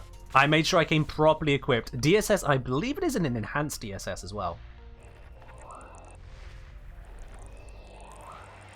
There we go, we found another class 3 gas giant. This one, 2,500 Earth masses. Good lord. There is another gas giant to be found, so let's scan around. We're following the plane of the ecliptic here, because that's where it's most likely to be. There it is. And focus our scanner right the way in. Here we go. This was a class 4 gas giant. Over 3,000 Earth masses. Alright, let's pop back out. There are no more gas giants to find. So now we've got an ammonia world. There's a lot of rocky bodies here, I can see. But we're looking for the ammonia world first. I want to find the ammonia world. Oh, let's zoom out. Of course, that helps. Here we go. And it is here. There it is. Ammonia world. Wonderful. Let's see. This one is a distance 2,324 light years. Temperature of 185K. Ooh, that's very cold. That's not going to be terraformable, is it? That is a surface temperature of what's that? Like minus 90, is it? I think that's minus 90 Celsius. So that's pretty bad. Yeah, that's pretty bad. Predator Queen saying, right, I'm off as it's nearly 10 PM for me. Ken, have a glorious day. To chat, have a wonderful day. All hail the Chaos Queen. Thank you very much for stopping by, Predator Queen. You have yourself a good one. You have yourself a good one. Will this be on the test? No, no, no. There's no test on this. You guys are just enjoying the sights. You're enjoying the sights. Alright, let's back out of that. So we've got the ammonia world. Let's grab all the Rockies. Now there's a lot of Rockies in this system. So let's just start grabbing those. Oh, that's an HMC actually. High metal content world. Don't mind if I do. Those ones are valuable ones to find because they can be interesting for miners according to the game lore. And there's more to find. Let's grab these more. We got a rocky body here. This one is a tiny one, 0.005 Earth masses. So that is about twice the size of Pluto. And then here we've got another rocky body. This one is just slightly larger than Pluto, but it has got 2 human settlements on it. Interesting. Here we have another rocky body. This one is, wow. This one is like a third the size of Pluto, a third the mass. Can you name the planets you discover? You cannot, sadly, no. Probably for the best. Oh, that is an interesting bauble. Look at that one, all yellow. Huh. This one has silicate magma volcanism, normal stuff. Sulfur dioxide atmosphere, though, not so, quite so normal. Interesting. Apparently it has an atmosphere, but it's got 0 atmospheric pressure. Go figure. And then another rocky body. This one is a pebble in the sky with iron magma. Alright then. And there's asteroid clusters, but we don't need to scan the asteroid clusters. We're just looking for the actual planets and moons. Here is another one, slightly smaller than Pluto. This one has no volcanism, no atmosphere. Makes sense. Mission Extreme, Elite Dangerous. Can't find a way to pirate voice changes or a second monitor. Can't find a way to pirate voice changes? What? Not sure I followed. There we go. Another rocky body. This one again has people on it and is a little bit bigger than Pluto. This one that we find next. There's a lot of Pluto side stuff, isn't there? That is a tiny cheese ball. Absolutely tiny cheese ball right there. And this one, a rocky body. Oh, this one's quite a bit larger. This one's quite a bit larger. This one is still only just slightly more than 1% of Earth mass, but that still puts it, I think, 5 Plutos. You hate your voice? Embrace it, caster. Embrace it. Or use it as an opportunity to adjust how you speak. Another tiny rock. And then, oh, that's again a pebble in the sky. Radius 476 kilometers. People regularly take flights well longer than that. In fact, I'm fairly certain you could take a flight longer than that and still be within the same half of the US, couldn't you? Yeah, this is a very pebbly system. Alright, those are asteroid clusters. We don't care about those. I definitely chose a good one for finding lots of stuff, didn't I? Oh, here we go. Oh, wow, there's a lot of stuff here. Another rocky body, pebble-sized. That's a couple Plutos. This one, pebble, another couple Plutos. That's my measure of things now, because these are all Pluto pebbles. I'm just going to call them based on their Plutoage. This one's quite big in comparison. 1,800 kilometers across, so it's got an actual bit of size to it. 0.22 surface gravity, so that's actually higher gravity than our moon. Earth mass is 1.7% Earth mass, but that's still multiple Plutos. Gravel system, you know what, that's an accurate description. And here we've got another pebble, triple Pluto. 0.15 G though.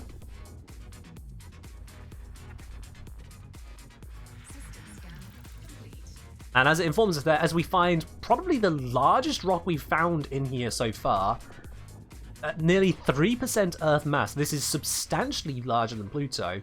0.26 G as well, so 1/4 Earth gravity. Has a surface temperature of 113, no volcanism, no atmosphere. Mostly rock, so it's pretty terrible as far as things go, but it exists. You know, I played Elite from time to time. From time to time. Mostly we're voted for by supporters in the Supporter Tea Lounge. Teamfight Titan, if you've not voted before, I recommend you checking out because you now have the ability to do so. If you didn't already. You recently got gifted your sub, didn't you? Yeah, I think it was in the second batch on today's stream. Right, now that we've done this is just at a distance chat where we just kind of go, right, what's over there? And what's over there? What's over there? We did the honk first. The honk says, aha, yeah, we got signals bouncing back. Now we've used our telescope to have a proper look as to what they are. So now we could just take this data home, but I'm going to do a little bit more. I'm going to do a little bit more with that. So, I forgot which one of these is the ammonia world. Let's go have a look. The ammonia world is this one. Oh, it's not going to highlight it again now, is it? How do I re-find what the ammonia world was? Can we do the honk again? We can do the honk again. We absolutely can. Let me see. Where's the button for it on here? We'll just do it outside. Ready for the honk? We're charging. We're charging. We're charging. There's your honk. There is your honk. Alright, let's open up the system map. Now we've scanned it nice and proper. So in here is a ammonia world. Is that the one? Because it's got an atmosphere. Rocky world. No. I want the ammonia world. Rocky. High metal content. Terrestrial ammonia world. Alright, cool. These two are the ones I want to scan, so I'm glad they're actually next to each other. So let's go over there. I don't... it's 2,500 light seconds. It's going to take us a hot minute to get there. Let's get over there. Nice and quick, like. How do they make such a brilliant sound? Honestly, I'm not sure. Sound designers do magic. Sound designers do literal magic as far as I'm concerned. It's crazy what they go through. Like, if you've ever caught the Tenacon details as to how some of the sound design is done in Warframe, you'll see what I mean when I say it's magic. It's just magic.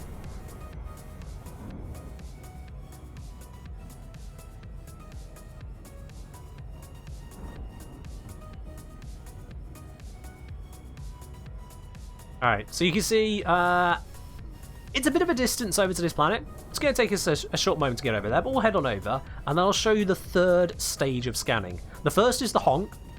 The honk is what you can do as you just go from star to star if you want to remember to do it, and that gives you a very basic amount of information. We've then done the actual discovery scan, or whatever they call it. What is that scan called? FSS. Something system scanner. Frequency system scanner, I think it is. Something like that. So we've done that scan now. That's more detailed. So now we're going to go do a detailed surface scan. Oh, full spectrum scan. Thank you, Realcaster. I appreciate it. Full spectrum scan. Of course, because you go up and down the full spectrum of frequencies. I was close. I wasn't, but I was close. So now we're going to go do a detailed surface scan, DSS.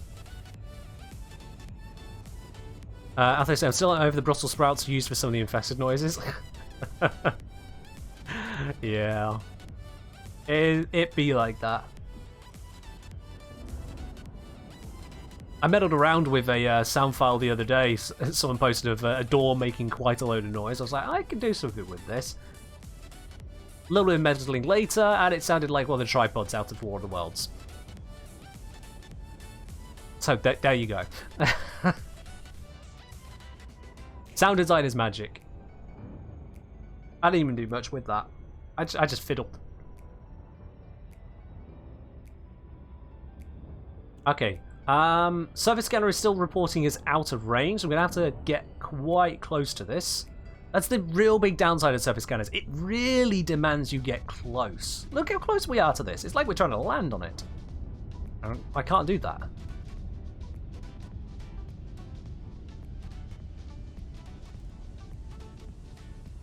Come on. Tell me.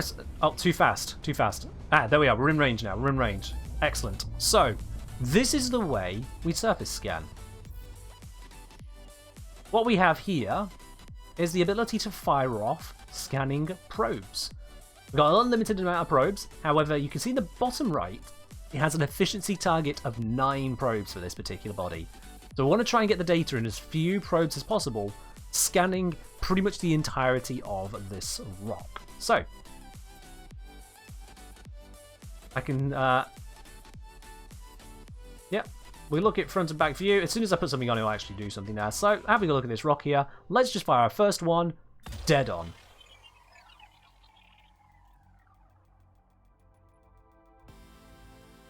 That probe goes streaking all the way down, right down to this rock. And there is our scan.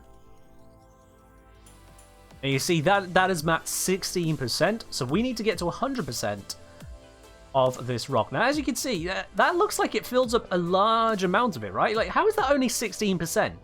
That's how close we are to this rock, that we're not even seeing half of it. We've come in so close that our view of the horizon is distorting how much of it we can actually see. Just like where you are stood on Earth, you can only see a fraction of a part of Earth. Nowhere near half of it, because we're so damn close. So, I'm going to do the next one here. That line, if I recall correctly, is pretty much the halfway point around a planet. So if I pop one just slightly past the halfway point, let's see how that fares.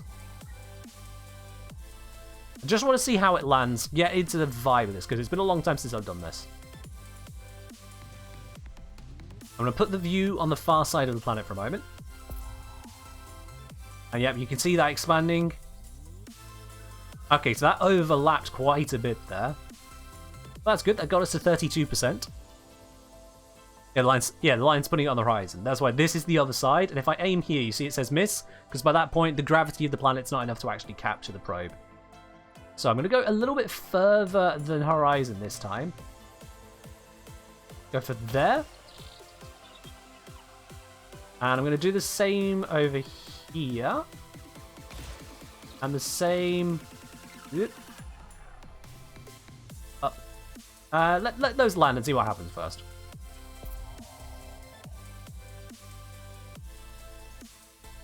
Oh, almost perfectly lined up that one. And now this one's scanning. Oh, that is beautiful. Yeah, there's a little bit of gap, but it's still pretty beautiful landing spots there. Cosmo wants us to switch to some ambience. Let's quickly do that.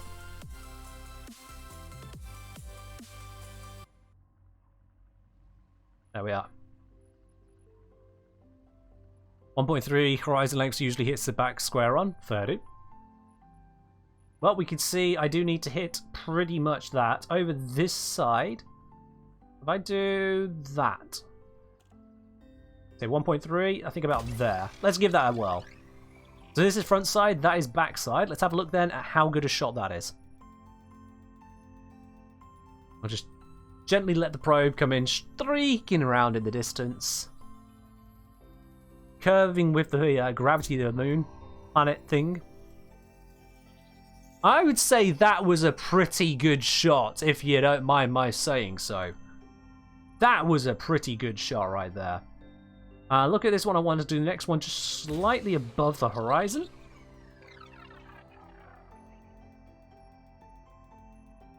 We've fired 6 probes now. This is the 6th one going. We only need to get to 90% and then they'll interpolate the rest of the data. Boom. 9 probes required, 6 used.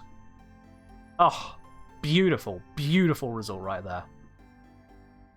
That is one fully scanned body. Alright, the other one should be just over this way. Yep, there it is. Oh, don't want to target those things. No, no, no. Target the planet. Hit 6551144.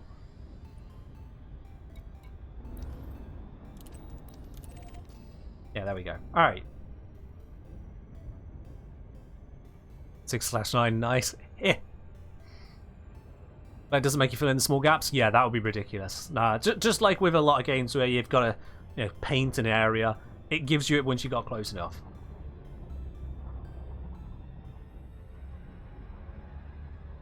Our 6 drones. Nice choice, Ladybug, nice choice. Alright, we're still out of range.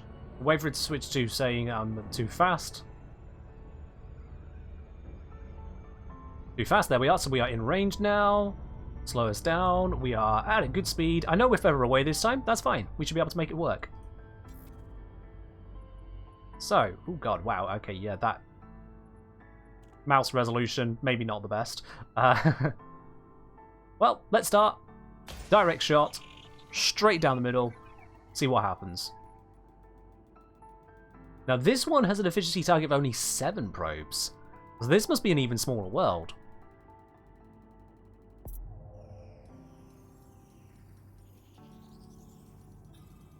Yeah, our first probe there is scanned 22%.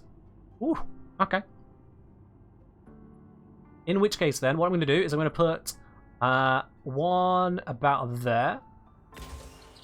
And then I'm going to do 1/3 of the way around the planet on this side. And one about 1/3 of the way around the planet on this side. And that should give us a decent amount of coverage in 4 probes.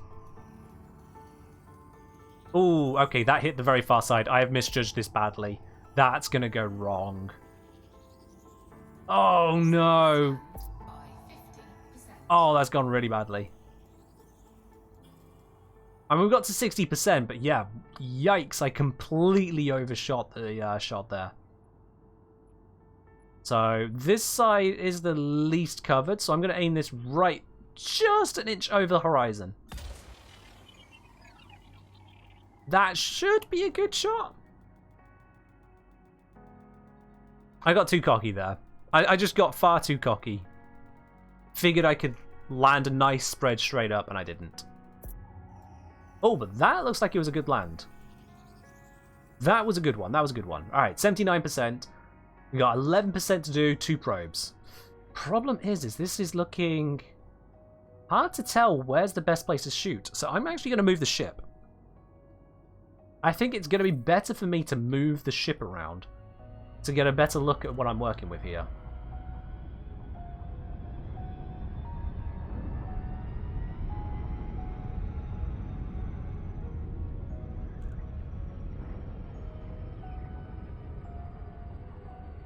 Here we go. Stop. Thank you. Alright, there. That gives us a much better indication. You can see I've got a clear shot right here. Exactly what I need to do. That's basically the spot right there, isn't it? Yeah. That should land square on. Now, Caster, you're probably onto something there, yeah. You're probably onto something. Oh, okay, that's curving more than I thought, but it's fine. Still landed pretty good. 88%? You son of a gun. Ah. I want to get this angle perfect. I've got 1 probe left for that efficiency bonus. I'm getting it. Alright, we can see the spot we need to do right here. Yeah, look at this old patch I'm missing at the moment. No wonder it's only 88%. Okay. Yeah, you can see the entire square of it. This is a Minecraft chunk error right here. That's what I've created. Trust me to do that kind of thing. Alright, so if I aim at the edge of it, that should drag it in with gravity to get a perfect shot. If it doesn't, I'll cry. Probe number 7. Last one for the bonus. I'm literally praying for gravity here, which is not exactly a normal thing for me. Oh, that was beautiful. Straight into it. There we go. All right, then. Surface scan complete. Efficiency target bonus met. Perfect. Alright, we won't do any more of those planets. Those are the two ones which are probably the most valuable to scan. I can't remember if Class 4 or Class 3 gas giants... I know one of the giants has a higher value, but I think it might be Class 2s. It's been a while. I don't even know where the bookmarks for those kind of things are saved, so I'm just going to skip out on that whole process. Let's go back to Amicus, drop off this data, see what its value is. This is data from 65114.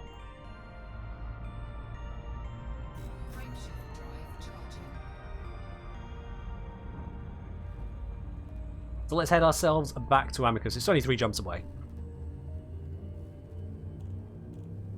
I say only bother with water ammonia and EWL? EWL. Oh, do you mean ELW, Earth-like worlds? Which is fair. Yeah, those are going to be the most valuable. Gas giants aren't very valuable, but there's one of them that's just, for some reason, a lot more valuable than the others. But yes, gas giants are pretty much trash. That's another part of this game, is that because exploration has been reduced down to just credits, there's just one correct answer, really. The XP you get towards your explorer rank is based on the credits of your scans, and the credits is based on specific items, as if that all of humanity is only looking for one thing, somewhere like Earth. And that's shallow. That is shallow. One of the bigger complaints of this game is that it's wide as an ocean, deep as a puddle. The depth has increased with time. I will give it that. The depth has increased. But it is still wide as an ocean, deep as a puddle. At this point, you can really get your wellies wet. And make sure you hear me correctly there. But it's not got the depth to any system. The systems which have the potential for depth are so obscure and opaque that exploring that depth is almost a waste of your sanity. So there are some serious downsides when it comes to really dangerous. The most fleshed out bit is perhaps the combat system, but yeah.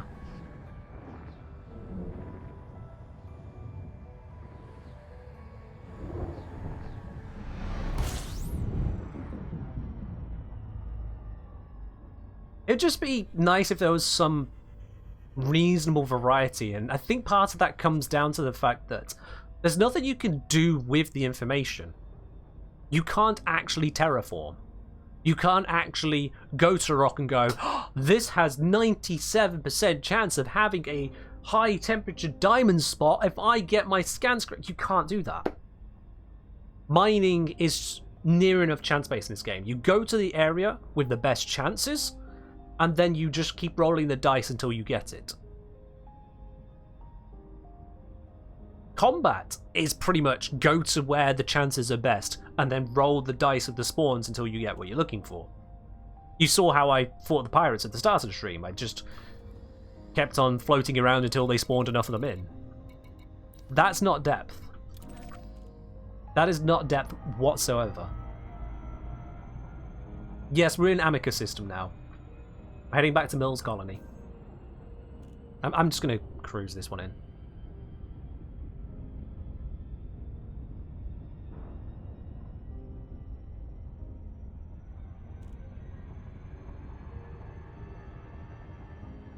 No, I'll do it properly. I don't like spending too long drifting. Okay, I've done it wrong. 3, oh, that's probably an overshoot. 2, that's an overshoot. 1. Yep. I overcooked it. I overcooked it, damn it. That's entirely on me. Alright, bring us back in. Loop of shame. There we are. That's holding at 5. 7 is the slow coast in. 5 is the quick drop in with Super Cruise Assist only. Because God help you trying to do that manually most of the time. If it gets to 4, you're forked up.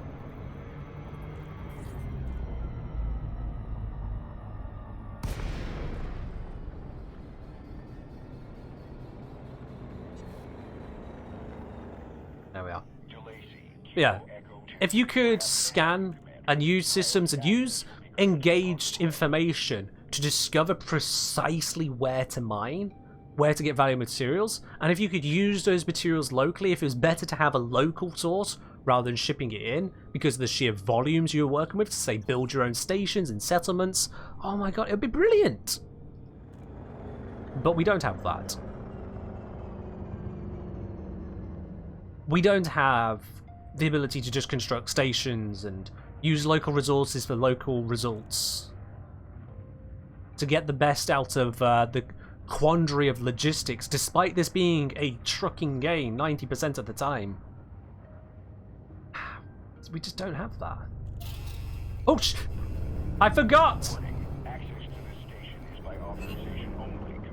Ah! Been a while since I've done that. Cancel docking? Did I not ask for... No. Authorization cleared. You are go for approach to pad 30. Let's just do that again, shall we?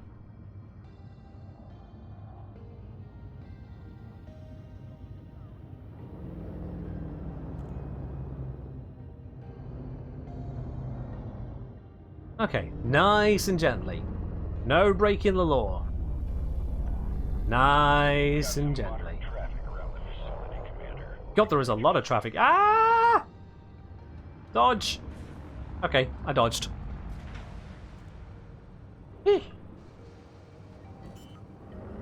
Nice and gently. Oh, what a day it's been.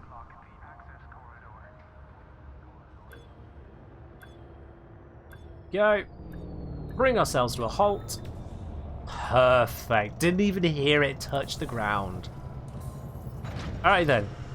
Sample services. Let's have a look at the data we just recovered there. From 65114. We go to Universal Cartographics.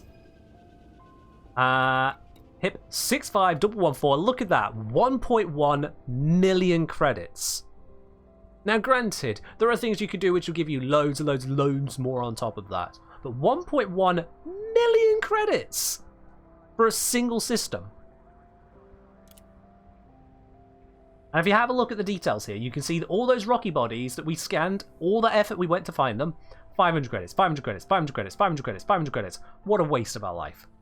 The star itself, 74,000. Okay, this is why you honk the stars as you go past, because a honk is all you need. The gas giants, class 4, bugger all else. Here we go. This is the money. Look at the difference here. High metal content world, 84,000 for the full scan.